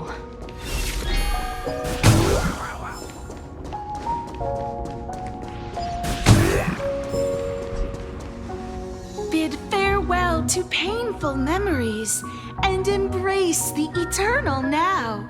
Let the smile of happiness become your only truth. Follow Master Foolwish's path, embrace rebirth, and you and I can both become the happiest people in this Arcadia. How very strange. No matter how many times I perform the divination, the signs hovering above the passers-by in Seafeld City are all wheels, signifying peace. Is my Eye of Ishvar suffering interference from a supplicant's abilities here? But how is that possible? I actually think your judgment is looking more and more likely. The pedestrians on the roadside, the fishermen at the port, the shopkeepers on the street, and the ones preaching happiness. From the moment I entered this port city, I felt it. Something stirring gently within them, resonating with the same essence I carry.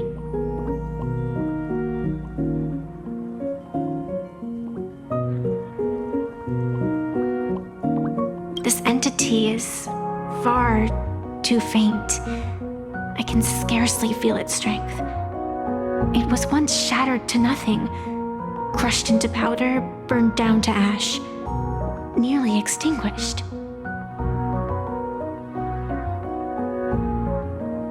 But it has no concept of death, and so it simply went to sleep.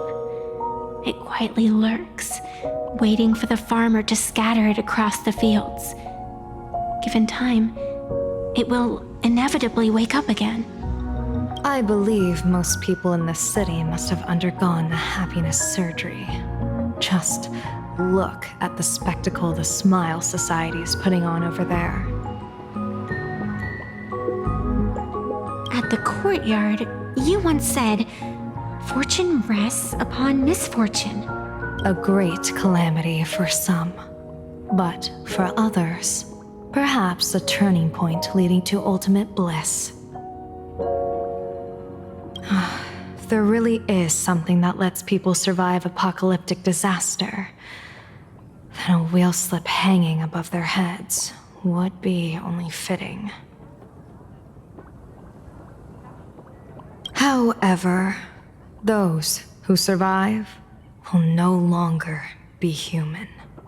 By that time, there won't be any need for a general of the Xianzhou to petition an audience. The gaze of the hunt will be firmly locked on this place.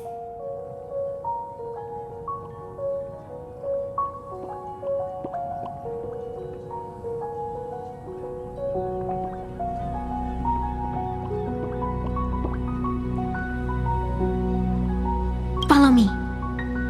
What's your plan? My plan? As the referee of the Phantasmoon Games, former referee, I mean, when faced with a supplicant who blatantly breaks the rules and dispenses blessings on a whim, the only thing I can do is issue an executive ruling. So, this so-called ruling, does it involve summoning a bolt of lightning from the sky to just zap foolish dead out of nowhere? It's nothing so violent. For my judgment, I must first retrieve the sacred instrument. Only by using it to measure the supplicant's crimes can we sever her power. It's like a gardener pruning overgrown branches.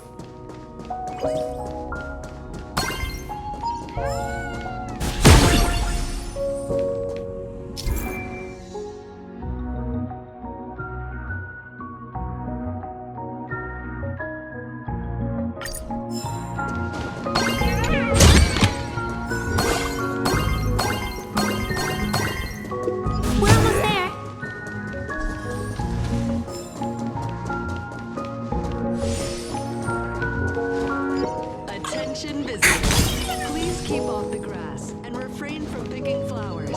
We ask public facilities. Is this it? You keep this sacred instrument out here in broad daylight? Aren't you worried someone might make it disappear? Hold your horses. We've still got a ways to go. As for my precious measuring instrument, do you really think I'd just leave it lying around in the middle of nowhere? With all due respect, there is no path ahead. I get it. It's probably just an optical illusion. Extraordinary beings like you always love pulling that "the path only opens to the destined" trick. What's next? A secret passphrase? Do I find a stone matrix and jump through it? Or maybe, do you sing a little song, wave your hand, and the trees just obediently stand up and split into two neat rows? I'm no woof woof Dawn. I don't have that kind of skill. A long time ago, I raised a floating island right here for someone to paint. To prevent others from wandering in by mistake, I asked that artist to paint thick fog and woodland here, so passersby wouldn't stray inside.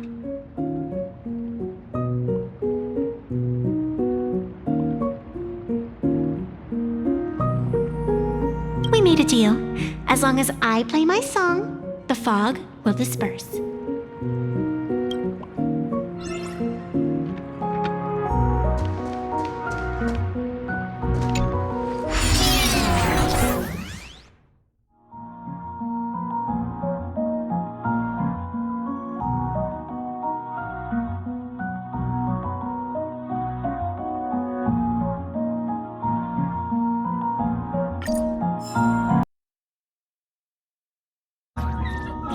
That's a cute puppy. Looks like it's taken a liking to you.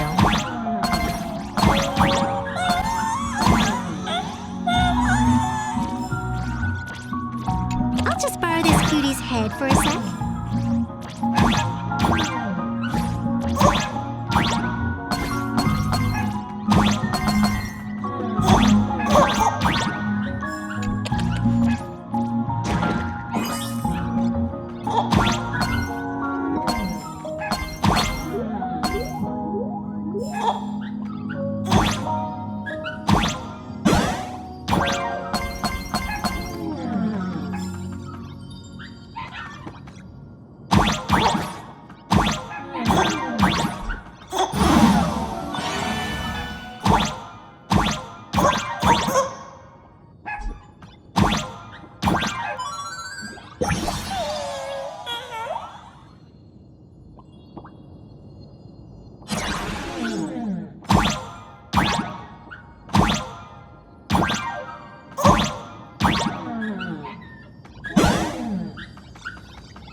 Here we are.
Let's go.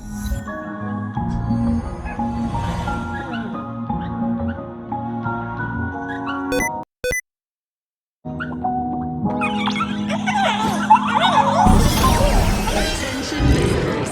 Please keep off the grass and refrain from picking flowers. We ask that you treat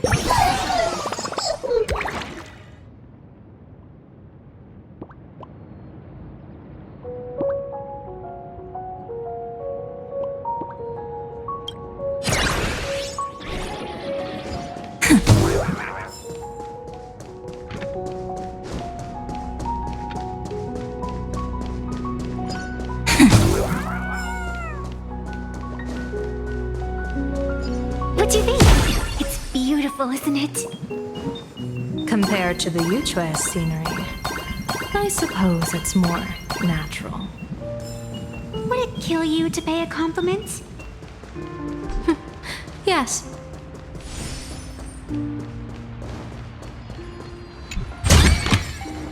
How does this compare?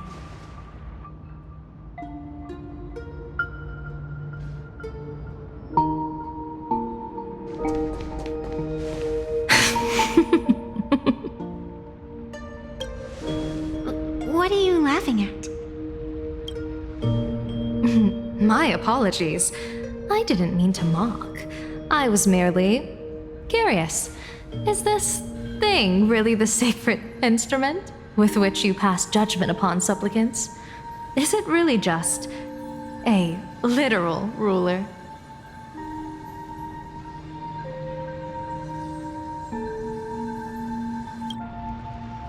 Hey, don't underestimate the spirit branch of true law. When it first appeared in the form of a blade 150 years ago, it could cleave a mountain in half with a single effortless swing.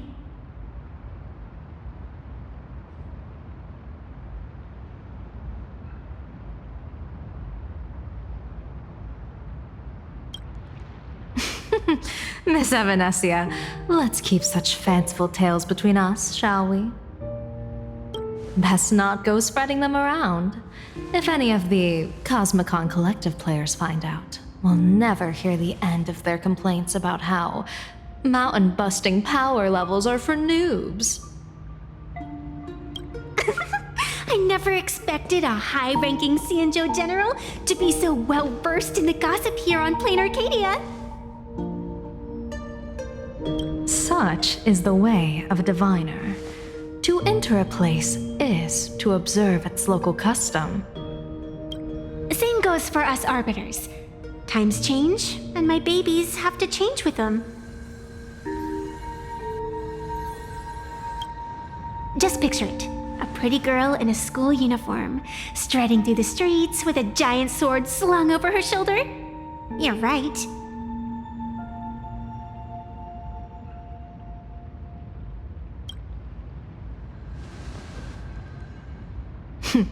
I see you are a law-abiding citizen, Miss Evanesia. Cute. Now then, please, begin your measuring.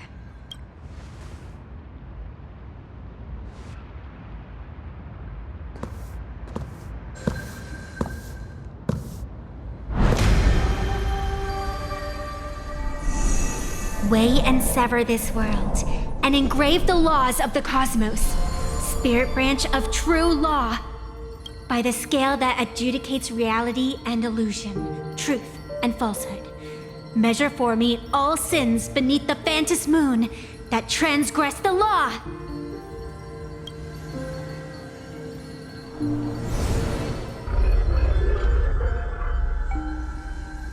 What is going on? It's telling me Full Wish is not a supplicant. If she's not a supplicant, then there's no way to judge whether she's transgressed or not. What do you mean? If Full Wish isn't a supplicant, why would she openly declare that she's joining the Phantom Moon Games? And that mask, back of the altar, shaped like an 8-legged creature. Just who does it belong to?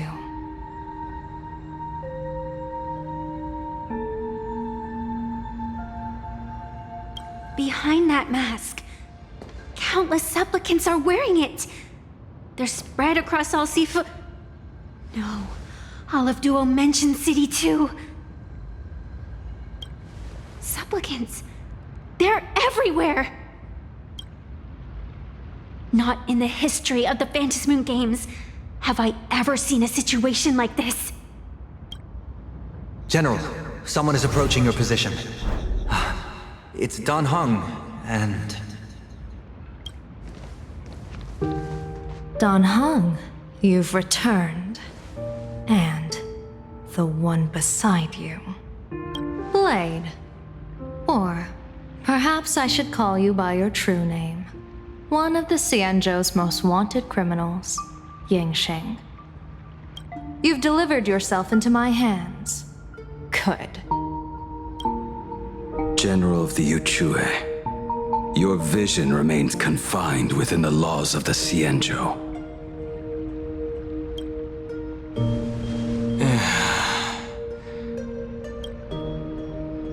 I came here to kill our common enemy. Our common enemy? You are the Xianzhou's enemy. Ever since you became a Stellaron hunter, you have slain countless emissaries of judgment sent by the Shuling Palace of Law to capture you. You even incited the artisans of the Juming to reforge your blade, entangling them in your crimes. But your most unforgivable crime is daring to break into the Ten Lords Commission restricted area on the Xianzhou Yuchue with your accomplices. You destroyed the Ashen Steelwood, disturbed the slumber of our valiant heroes, and stole the secrets of the dead.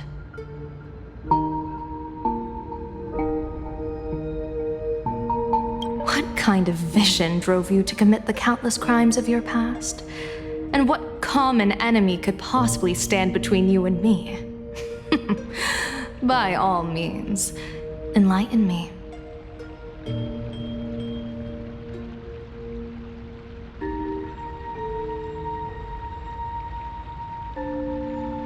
Oh?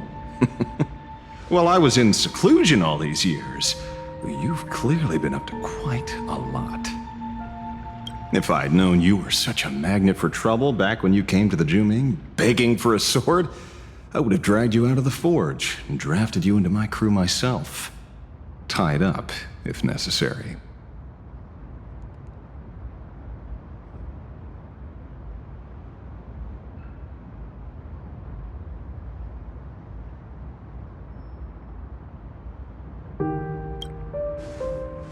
And this would be?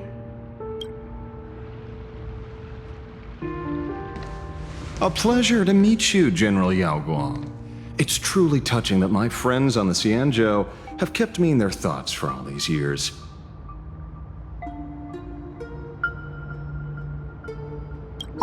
I never change my name, no matter where I roam. I am La Mancha. You're obviously using a fake name.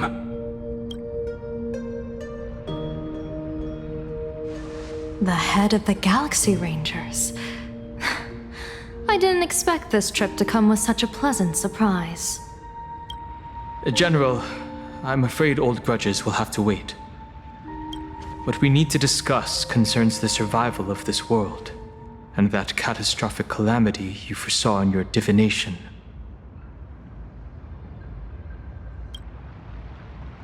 I won't deny the crimes you've listed. But I know full well that the Xianzhou cares nothing for the life or death of someone guilty like me. What you truly want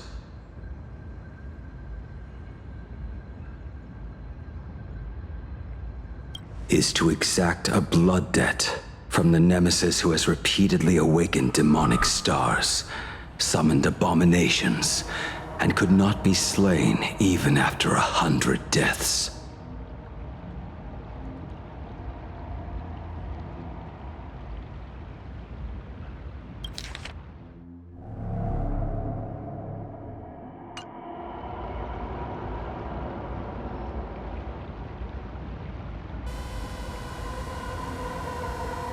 You wish to subdue the Emanator of the Abundance, Shu-Hu once again, and even deny them rebirth for all eternity.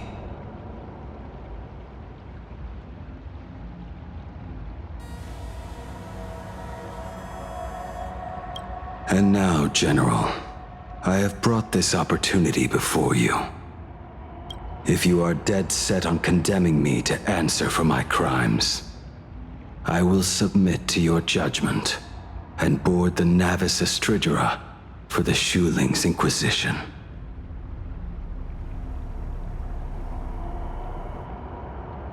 But as I said, I did not come here today to play the savior. I came to stop the past from repeating itself, and to prevent our common enemy from having their way.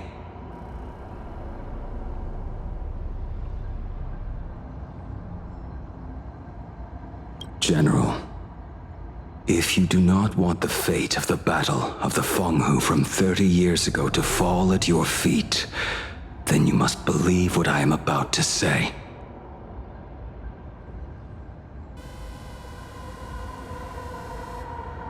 The happiness surgery promoted by the Smile Society utilizes none other than Shu-Hu's cells. Cells acquired from an unknown source.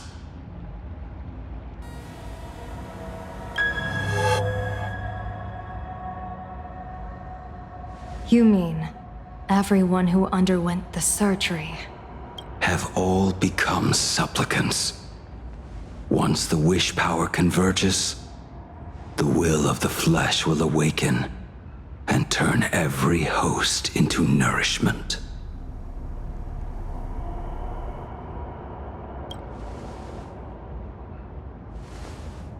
The one wearing the eight-legged mask is not a single person. It is an emanator of the abundance, dismembered and currently parasitizing the bodies of the masses here. Who on earth could have brought something so terrifying to plain Arcadia?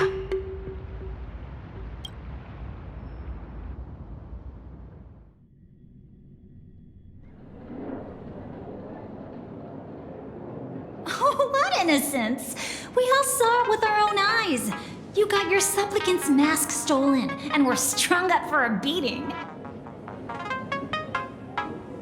Yeah, you even went out of your way to set up a live stream for yourself. Afraid the whole universe would miss your heroic bearing, huh? A live streamed public punishment.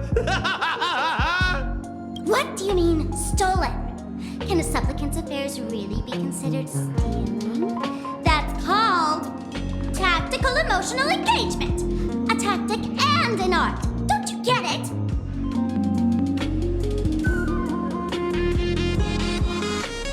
Yoo-hoo! If it isn't the Astral Express's famous Lil Raccoon. Did you miss my pranks? Did you get the invitation for the supplicant debate at Full Wish TV?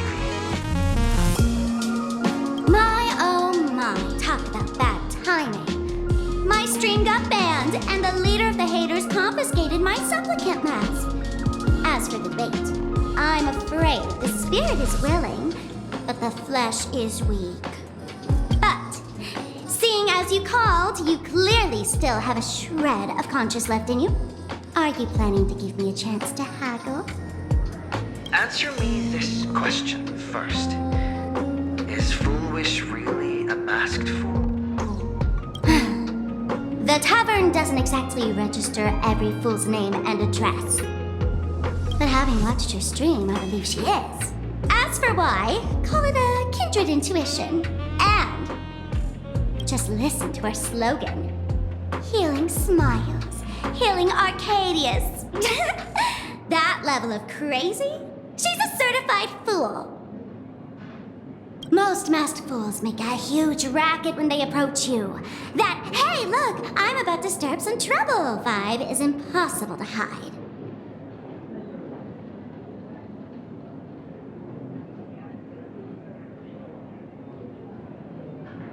But Full Wish is clearly the exception.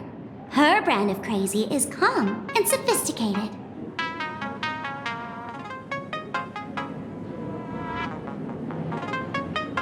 Look at that haute couture getup she's wearing. It's worth 10 times a normal person's salary. Who'd have guessed a career woman with state levels of wealth who was always preaching social welfare would be a masked fool? Simply the most exquisite disguise. I'd like to ask you to look into her background for me. Now that's going too far. You actually want me to betray another masked fool? Give me the intel on Full Wish, and I'll return the mask to you. Betrayal itself. That's the finest reward of all. Deal. Leave it to me. I'll contact you as soon as I get the intel.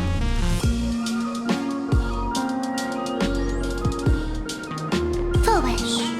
Is there really someone like that among the masked fools? How come I've never heard of her? Maybe we should ask Giovanni about her. He's got connections everywhere after all.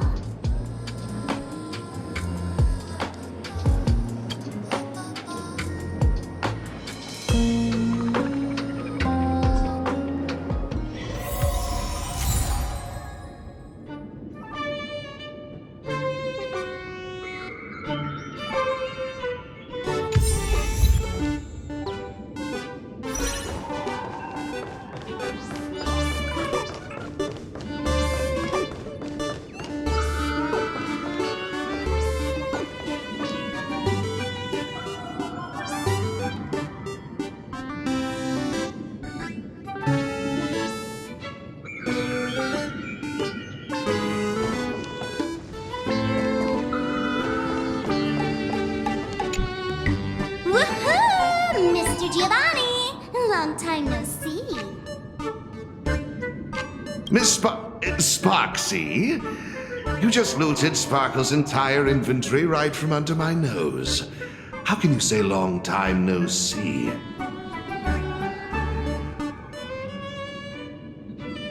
Please spare me. Just give me a straight answer. Whose collection are you planning to steal this time? Sparkle and I just had the reconciliation of the century. Let bygones be bygones. I'm actually here to ask for some serious advice. I swear, my hands are squeaky clean. Oh, do tell. Anything that can make you this serious must be fascinating. I want to ask about someone. Fullwish, the media tycoon who went on TV and invited all the supplicants. Is she really one of us? How come I've never seen her in the tavern? I know of her, but I've never actually seen her in the tavern. If Fullwish really is a fool, with all the people coming and going, surely she would have been mentioned. As for the storage area logbook, no, there's absolutely no record of her. Either she never stored anything here, or she used a fake name. We're doomed. Even the well-connected Mr. Giovanni knows nothing about this lady. Nice try. But goading won't work on me. I do have a theory, though. Hear me out. Every fool sets foot in the tavern at least once in their life. If Fullwish really is a fool, then the moment she entered the tavern must have been in the wake of some unforgettable tragedy.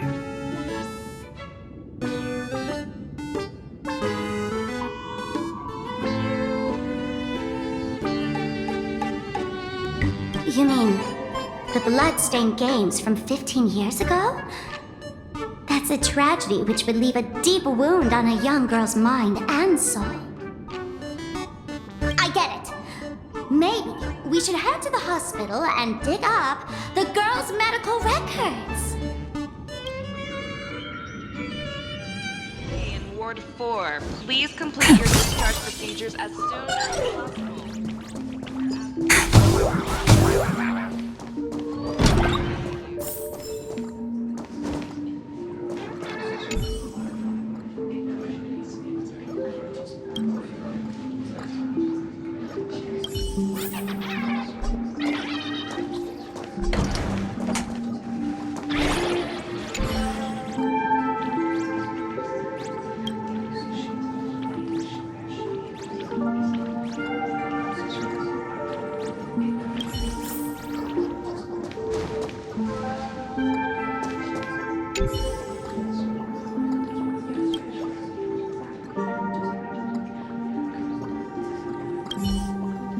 Fullwish?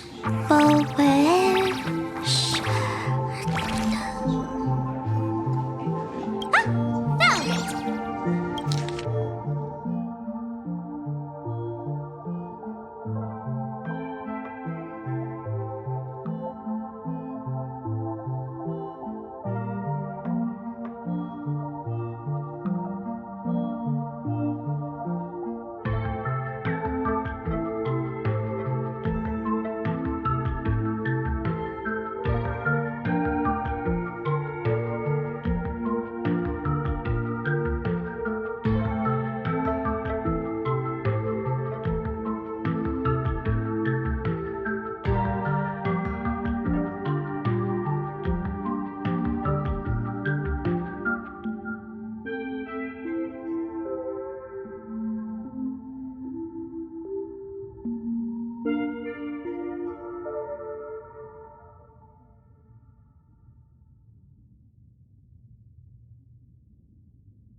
happiness syntax.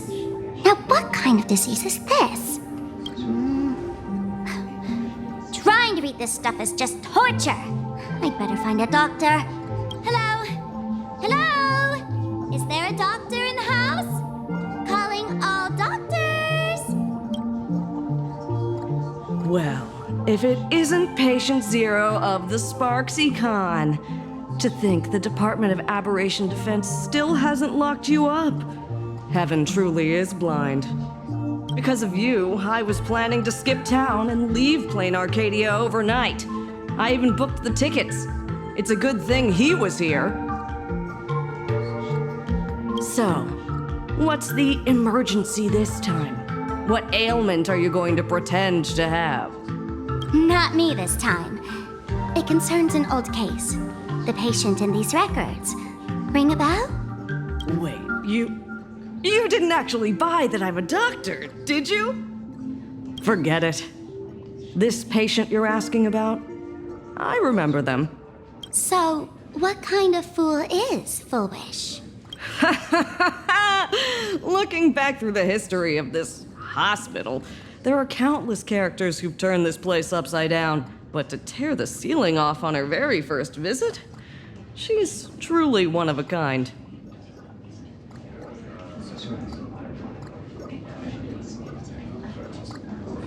What exactly did she do?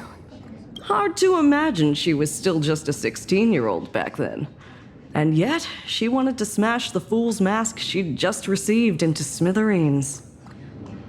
Can a fool's mask be destroyed?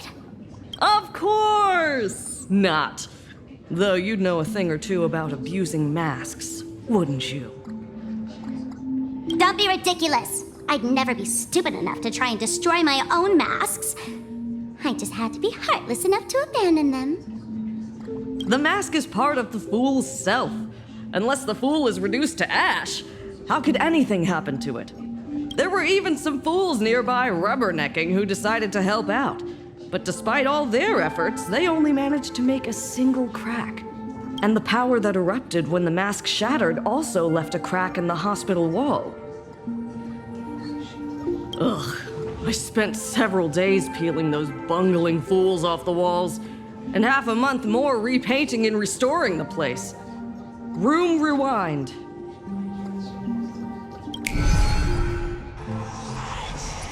Whoa! Is this the crack? Dr. Zhongshan, what's inside? Hard to say. Fools have tried walking in before, and well, they all went mad. They went mad? Yeah. Muttering to themselves, deliriously happy. No one knows what they saw, and I don't want to know. So I sealed the entrance. If you want to go in and take a peek, don't say I didn't warn you. Dangerous? What could possibly be more dangerous than little old adorable Sparksicle? Listen up, my dear Sparks heads. Sparksicle is about to take you on an exclusive expedition through this mysterious fissure. Smash that subscribe button so you don't get lost. Let's roll!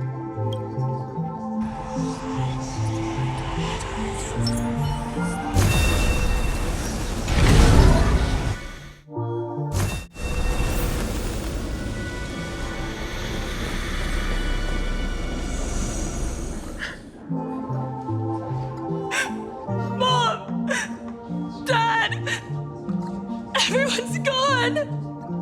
Why? Why am I still alive? Are you foolish? Who's out there? Foolish, there's a delivery for you.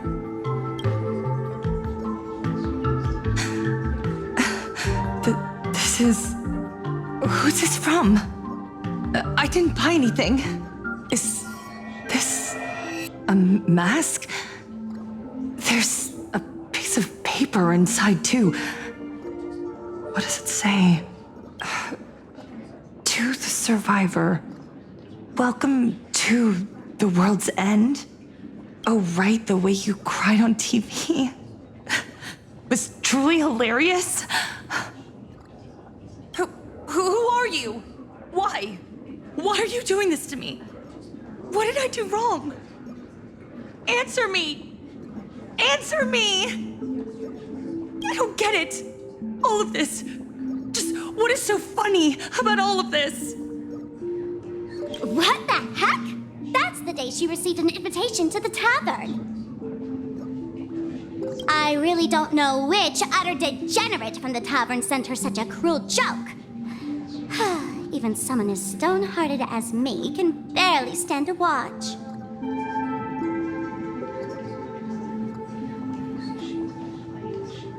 Wait, these hallucinations. Exactly what part of them is supposed to be happy?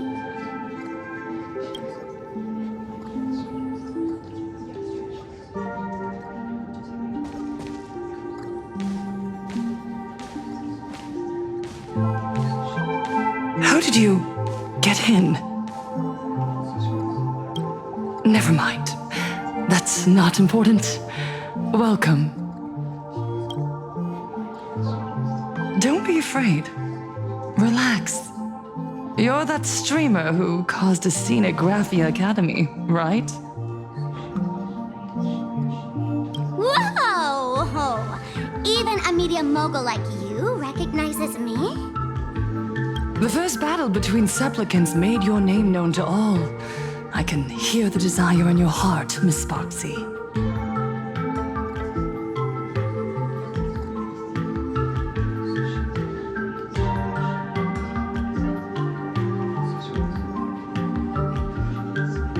You can hear my desire?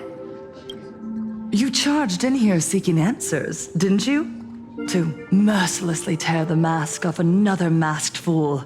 See what card she's holding.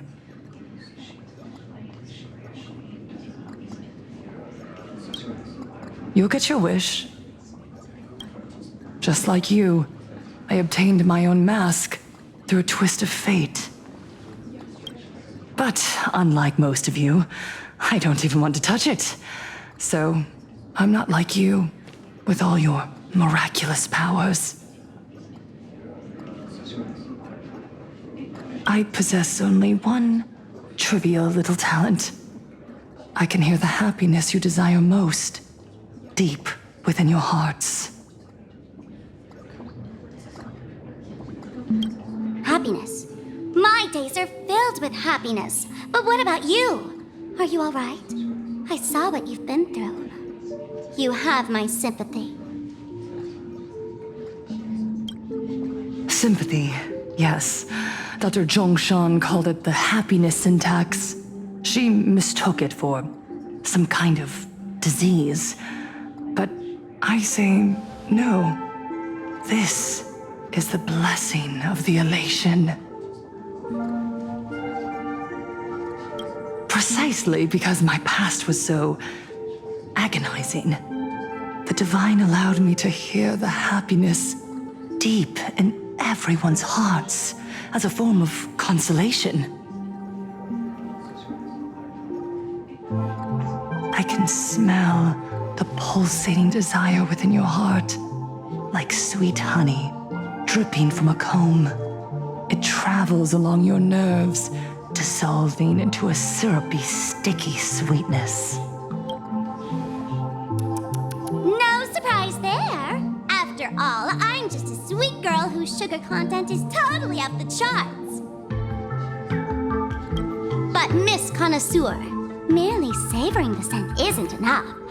Are you planning to taste it for yourself?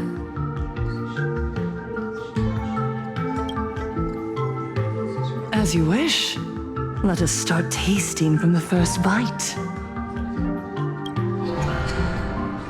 Recognition. Deep within your heart, you desire everyone's gaze to be filled with adoration. The secret you use to seduce the audience is the very same thing you crave yourself, isn't it?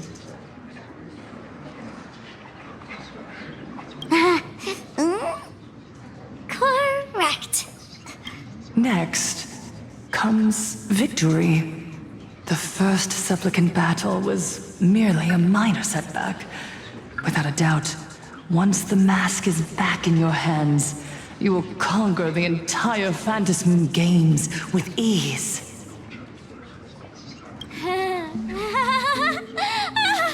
That's it! That's exactly how it should be!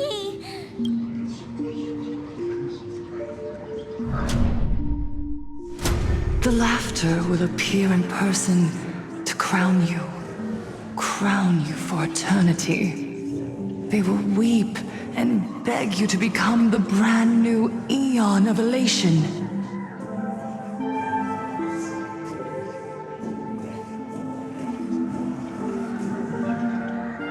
And the end of all this is eternal fulfillment.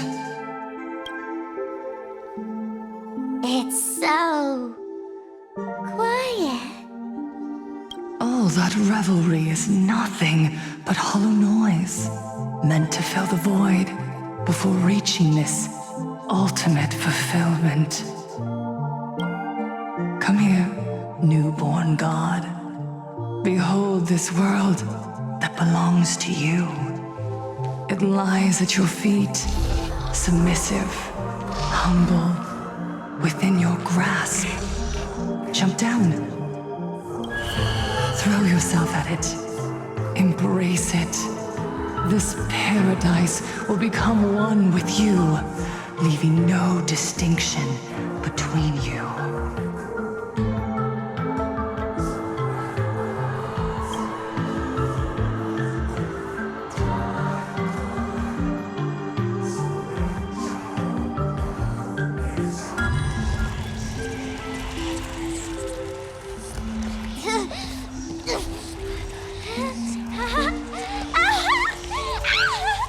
So this is happiness!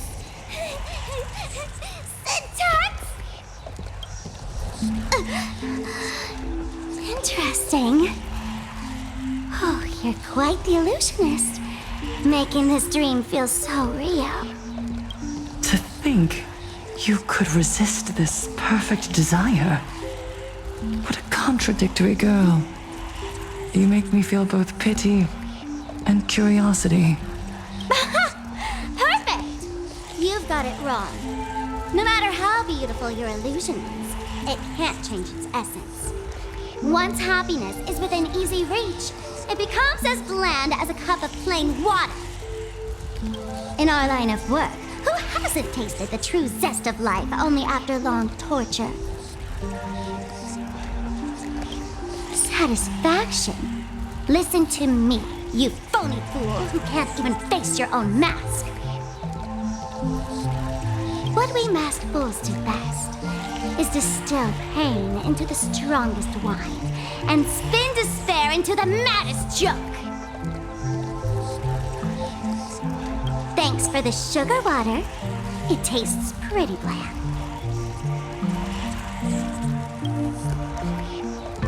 Since you refuse the sweet happiness I've offered, I have no choice but to insist you drink the bitter wine of punishment.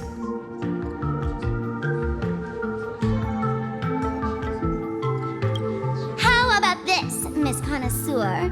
Why don't you have a taste of my spirits? Welcome to the live stream! Plain Arcadia, Happiness Syntax, Honkai chapter, starts now! Oh, too bad. 0 viewers.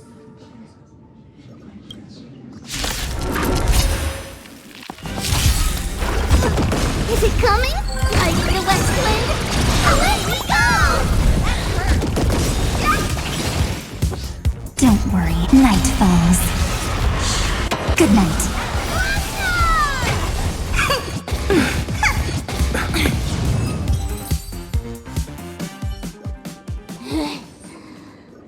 Not exactly tough, just overwhelming in sheer volume.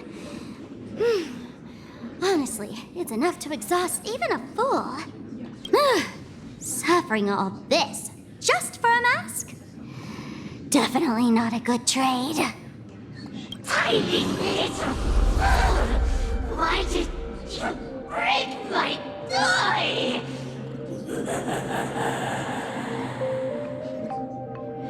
Oh, not even pretending anymore, huh?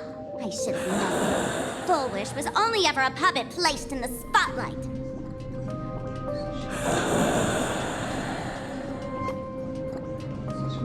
So tell me, puppeteer in the shadows, what are you supposed to be?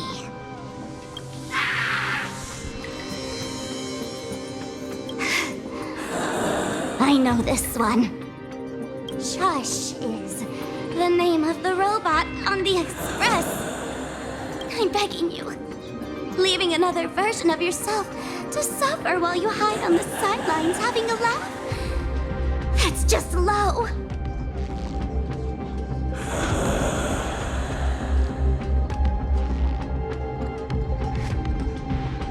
Look at you! Nice going. We've really poked a massive hornet's nest this time.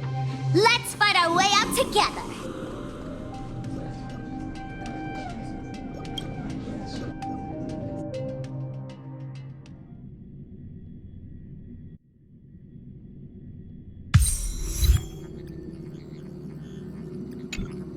And that's the situation. Blade's getting restless because of Shuhu's flesh. I need to stay here and keep him from losing complete control.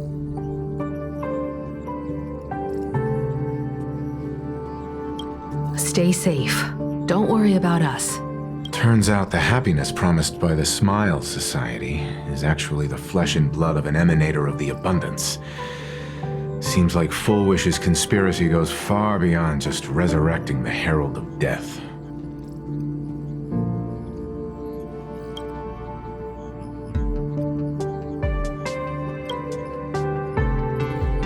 Mr. Ashvale and I have arrived at the TV tower. They're still setting up the debate venue here, and nothing looks out of the ordinary. You know each other? It's a long story. I'll have to explain later. With the help of tuning, I will conceal my identity as a supplicant and cooperate fully with you.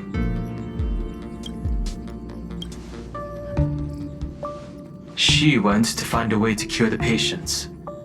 That's weird. She's caused such a huge mess, yet she's still inviting people to this debate? Isn't she afraid of getting exposed in front of everyone? If the public catches wind of this, panic is inevitable. She knows we wouldn't dare risk exposing her in such a situation.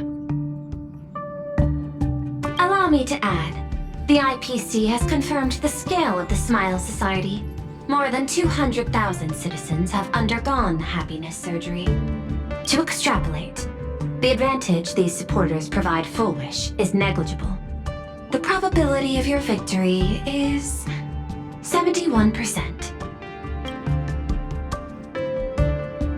Full Wish is challenging all the supplicants, so her odds of winning were never high to begin with. She must have prepared a defensive position. We need to stay on guard at every instant. I will publicly decline the invitation and prioritize the abundance anomaly. Logic.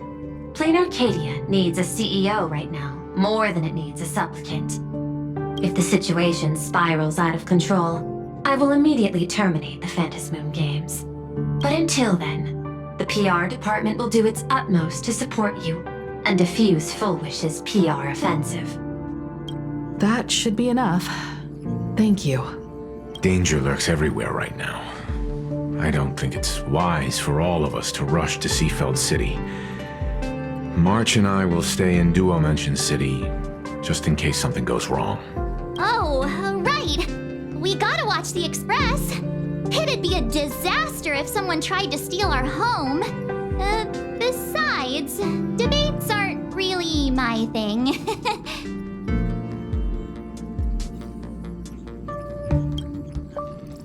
Who are you calling a comedian? This girl's got beauty and brawn, too.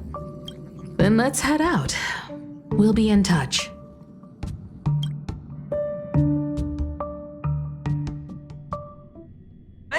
When we get back, let's not leave March 7th out of the loop. All right. stop is Wahaha Grand Theater. The train will depart shortly. Please mind the gap between the train and the platform and keep an eye on your purse.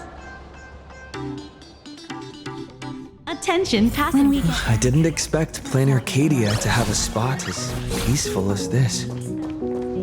I guess there are pros and cons. Even after all these years, public transport around here is still a huge hassle. The TV tower is still a fair distance away. We'll have to walk the rest of the way.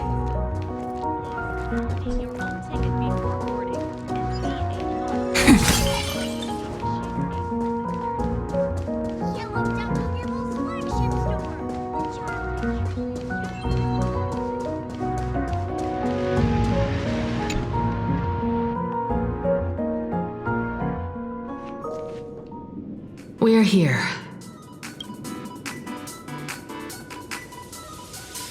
Looky here. How is the white striped wolf holding so high? Just 'cause he looks cool? What gives? Who? That detective? Where did you get a title like that? Oh, that special program? It's wrapping up already. By the way, when was the deadline again? Yesterday.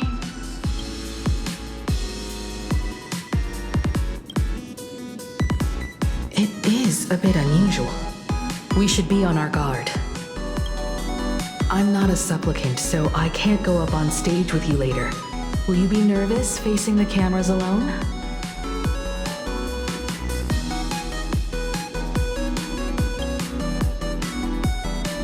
Time truly flies. You're all grown up now. Perhaps it won't be long before you no longer need my guidance. Don't worry. I'll always be standing right where you can see me. Then let's go find Sunday and the others.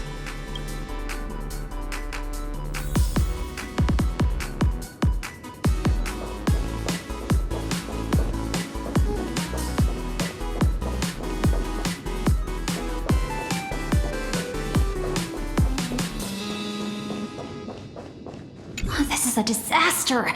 We didn't pick up a single scoop worth mentioning from the first two supplicants. How am I supposed to publish any of this?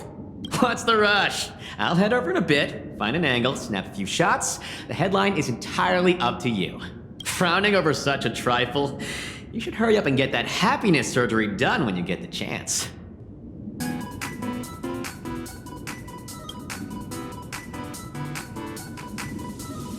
Hey, maybe we should save this for when we're back upstairs?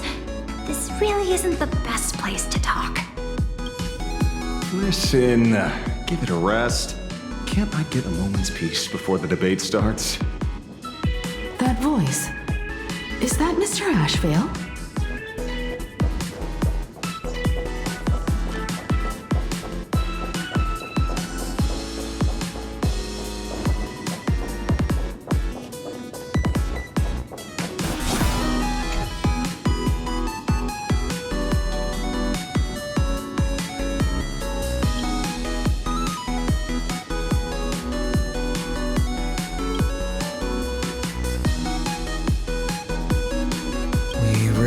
To tread carefully.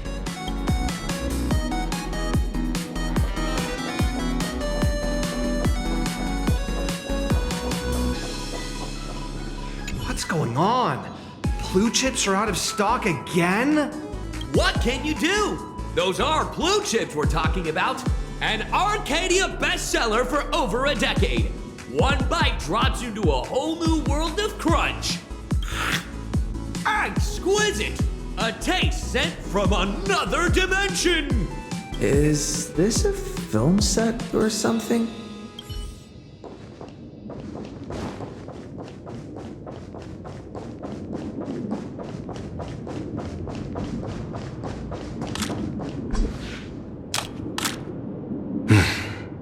Miss Himiko.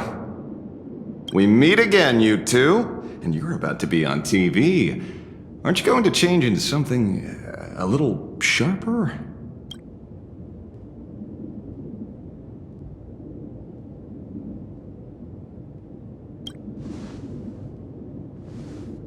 Might as well. It's good advertising for the firm. Besides, someone's got to be willing to get their hands dirty.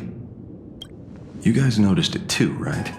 The entire first floor of the TV tower is one big set arranged by Foolish. A live stream broadcast.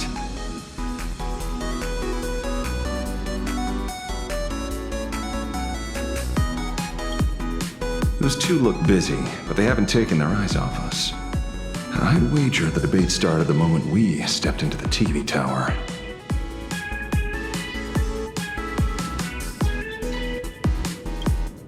It's no use. I already checked, and there isn't a single blind spot. Speaking of which, I didn't expect you two to take action together. Before contacting you all, I was looking into the case involving the Sin Wish Syndicate murders, and every clue pointed straight to Full Wish TV. The Sin Wish Syndicate? Exactly. When I accepted this mask, I promised to make a name for them. Since that's no longer possible, the least I can do is uncover the truth on their behalf. You nameless sure are a bunch of stand-up folks. Investigating's one thing, but you didn't have to go and join the society, did you?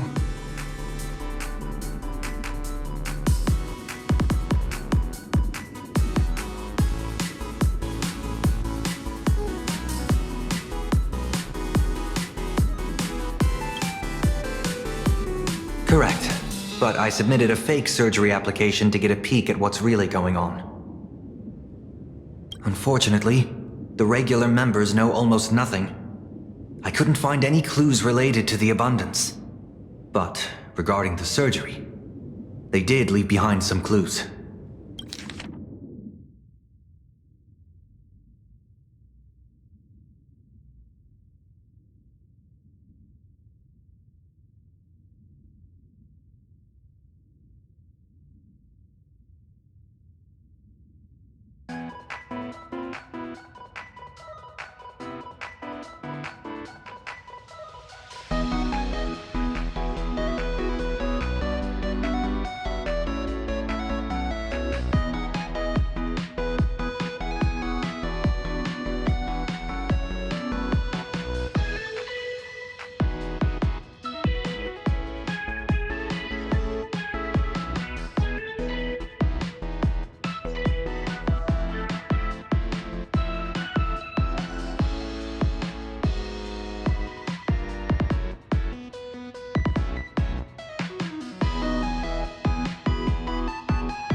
It seems my suspicions were right.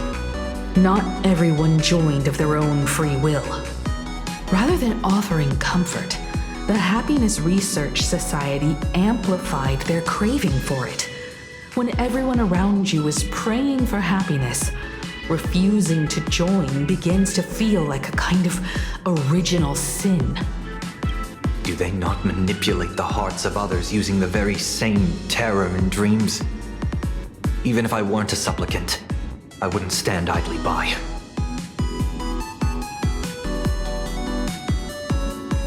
So, she doesn't stand a chance in the debate then? She's ticked off so many heavy hitters. I really thought she'd have some smarter tricks up her sleeve.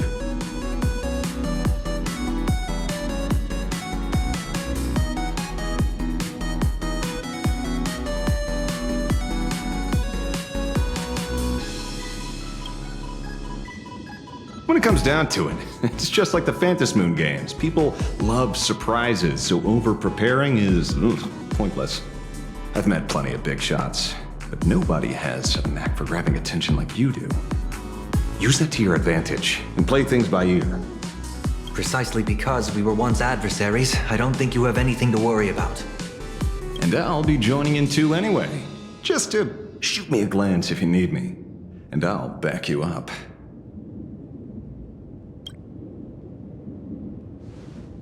When I left Plain Arcadia, someone once said this to me.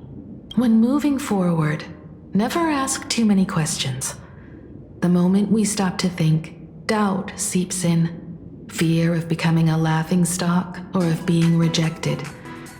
It sounds absurd, yet that's how people are. Don't let the word debate lead you astray. Just be yourself, as you always have been. When it comes to you, my faith is unwavering. Hello, viewers. I regret that we must meet under these circumstances. This is an emergency broadcast.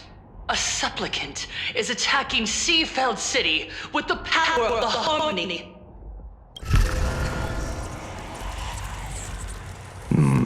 What kind of commotion is this?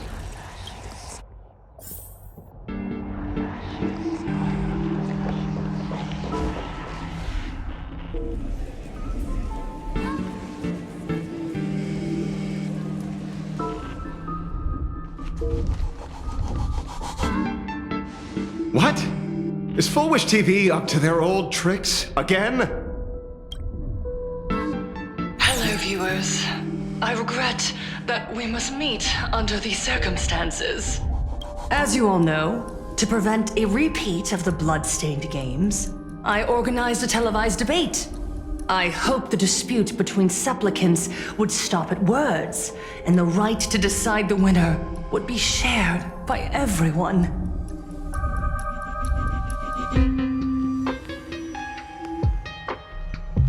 I was confident in my victory. I was ready to fulfill my promise. To build an Arcadia free of worry, where the only thing people need to do is laugh. But now, I must cancel the debate and reveal the truth to the public. For what these outsiders seek to tarnish is more than just the Phantasmoon games. I implore all citizens, do not panic at the footage to follow. We are facing an unprecedented danger. But this is not a time for despair. Our reporter in Seafeld City captured this scene. This man should be no stranger to you.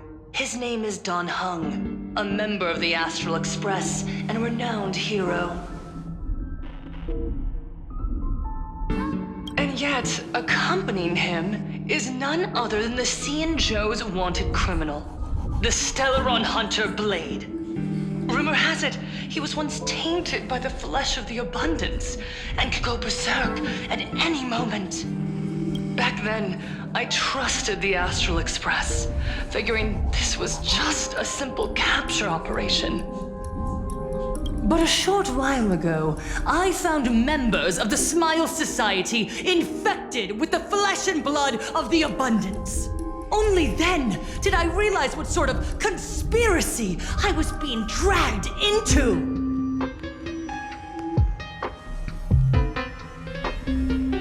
Aside from the Trailblazer, there's another supplicant aboard the Astral Express who used an alias not too long ago to infiltrate the Smile Society. But his true identity reveals him to be an interstellar fugitive, a member of the family, Sunday. And by sheer coincidence, he traveled with the IPC back to Ashvale, arriving at the debate venue together. Ladies and gentlemen, I won't summarize this, lest my own views mislead you.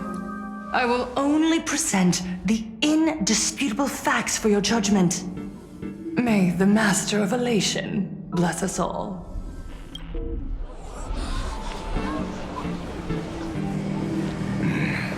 So that's the setup. Such blatant manipulation won't fool anyone for long. No. Everyone, we'd better get out of here. What is it? Maybe when we arrived at the TV station, the debate wasn't just starting, but had already finished. Wait! How could... Viewers, we interrupt with an emergency announcement. The Department of Aberration Defense has confirmed that the power causing the flesh of the abundance to become infectious originates from the harmony.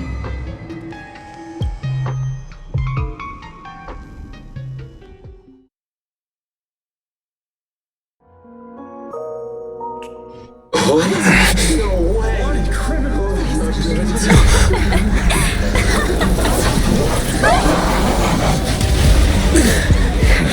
The supplicant is attacking Seafeld City with the power of the harmony! Please, dear citizens!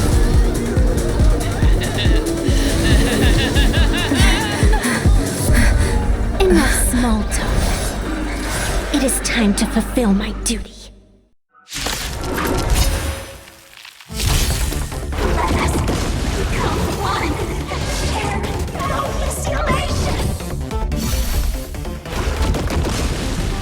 Wilt here. Bloom. Repay. You. Time for some sweet treat our guests nicely. Don't worry, night falls. Good night. Embrace a new life. Are you the West Wind? Let me go! Do some happiness. Stop all the rest.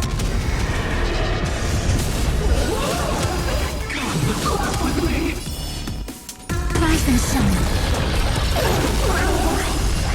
Delivering warmth.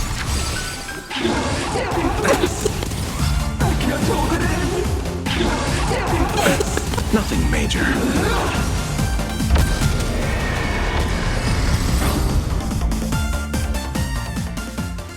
Pain?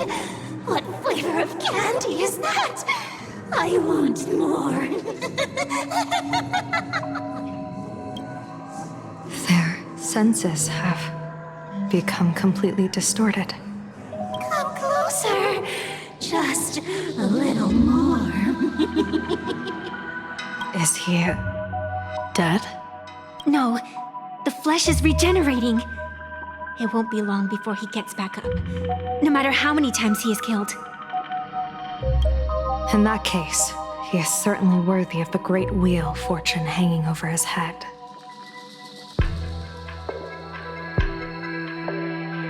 So this is Fullwish's goal? To twist citizens implanted with Shuhu cells into giggling abominations and wage war on every supplicant? It's horrifying to be sure, but Fullwish is a mere mortal. How exactly did she do it? General, please do not call them that. These people are nothing like the denizens of abundance you're familiar with.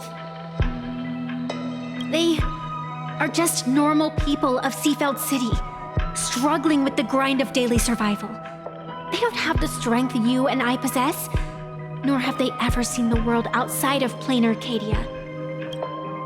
They just want to stop and catch their breath, even if that breath is poison coughed up by Fullwish.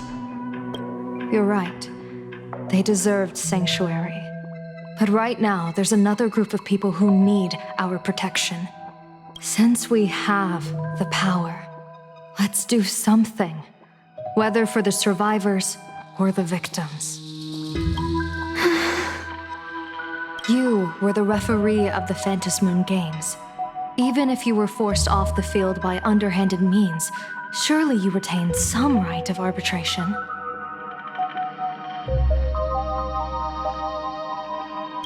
Now the land is overrun by walking corpses, and the people are plunged into misery. Are you telling me the supplicant who committed such atrocities still hasn't committed a foul?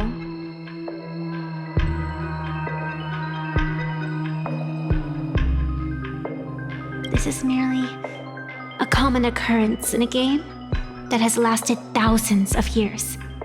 Calamity. So long as the supplicant can draw wish power to fill the Phantom Moon, the game knows no taboos. The Master of Elation allows supplicants to enact the utmost benevolence, beauty, truth, greed, and absurdity, even the utmost evil. Then where, exactly, do the boundaries of the Phantom Moon games lie? Since when do Aha's games ever have boundaries? You don't understand, General. Then make me understand. As you wish.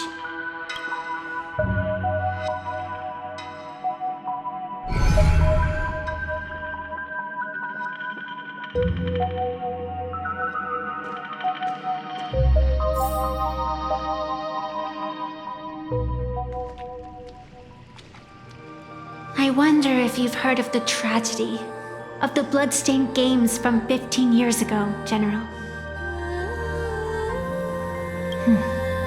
Compared to the catastrophic history of the Phantom Moon games, that was likely nothing more than an insignificant interlude, no?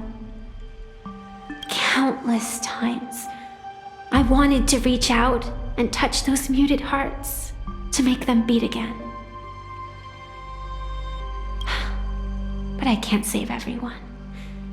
It's always been this way. The Phantom Moon games have only one taboo, and there is only one rule I strictly abide by. The games must proceed, never ending, just as the sun and moon rise and fall. Those who defy this law shall be banished, executed, and suffer unceasing torment. General Yao Guang, have you ever wondered, why am I the arbitrator? Simply because you possess the power to eradicate those who transgress.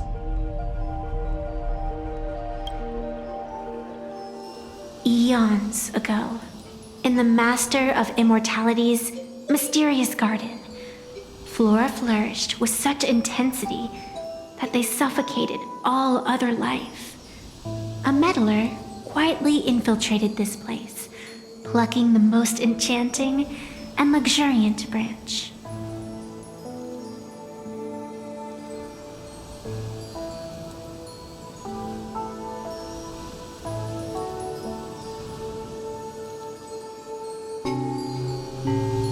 The severed branch screamed in protest, for before she was gifted with eternal life, she was a divine envoy, leading her kin in search of the elixir of life. She was a beast of blind love and hatred, a sword dancer who devoured the crimson moon. So proud was she, never having known how to yield. Save for the blazing phoenix of the Xianzhou, she has never been defeated by another. How then could she tolerate a meddler defiling her fragrance? Are you speaking of myths or true history? When the past is as distant as the afterglow of the stars, does it really matter whether it's myth or history? That meddler transplanted her to another world, and through this method, they imprisoned the most terrifying of horrors within the most ridiculous of games.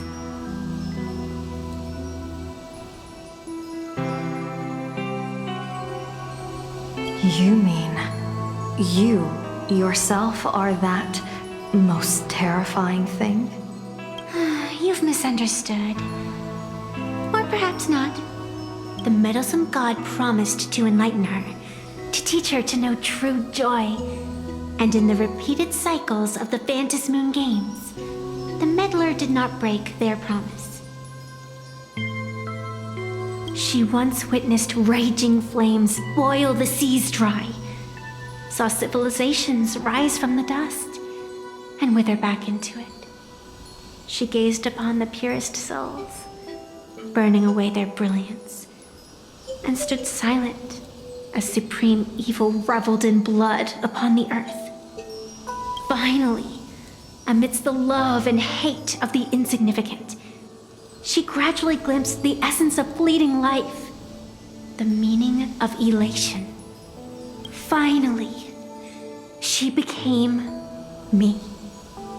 So, you're afraid of waking her, afraid of becoming her once more. Over the past 1,000 years, I have called upon her power 3 times to avert catastrophe. Each time, it left an irreparable scar upon the land. This is the abundance, healing and torture, coexisting as one. Even knowing everything, would you still have me wear that fox mask and exercise the authority of arbitration?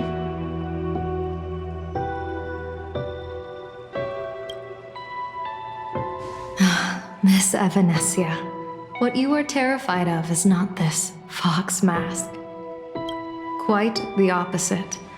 Evanesia is the mask you wear. What you are terrified of is your true self. I too was once terrified of my mask. Your mask?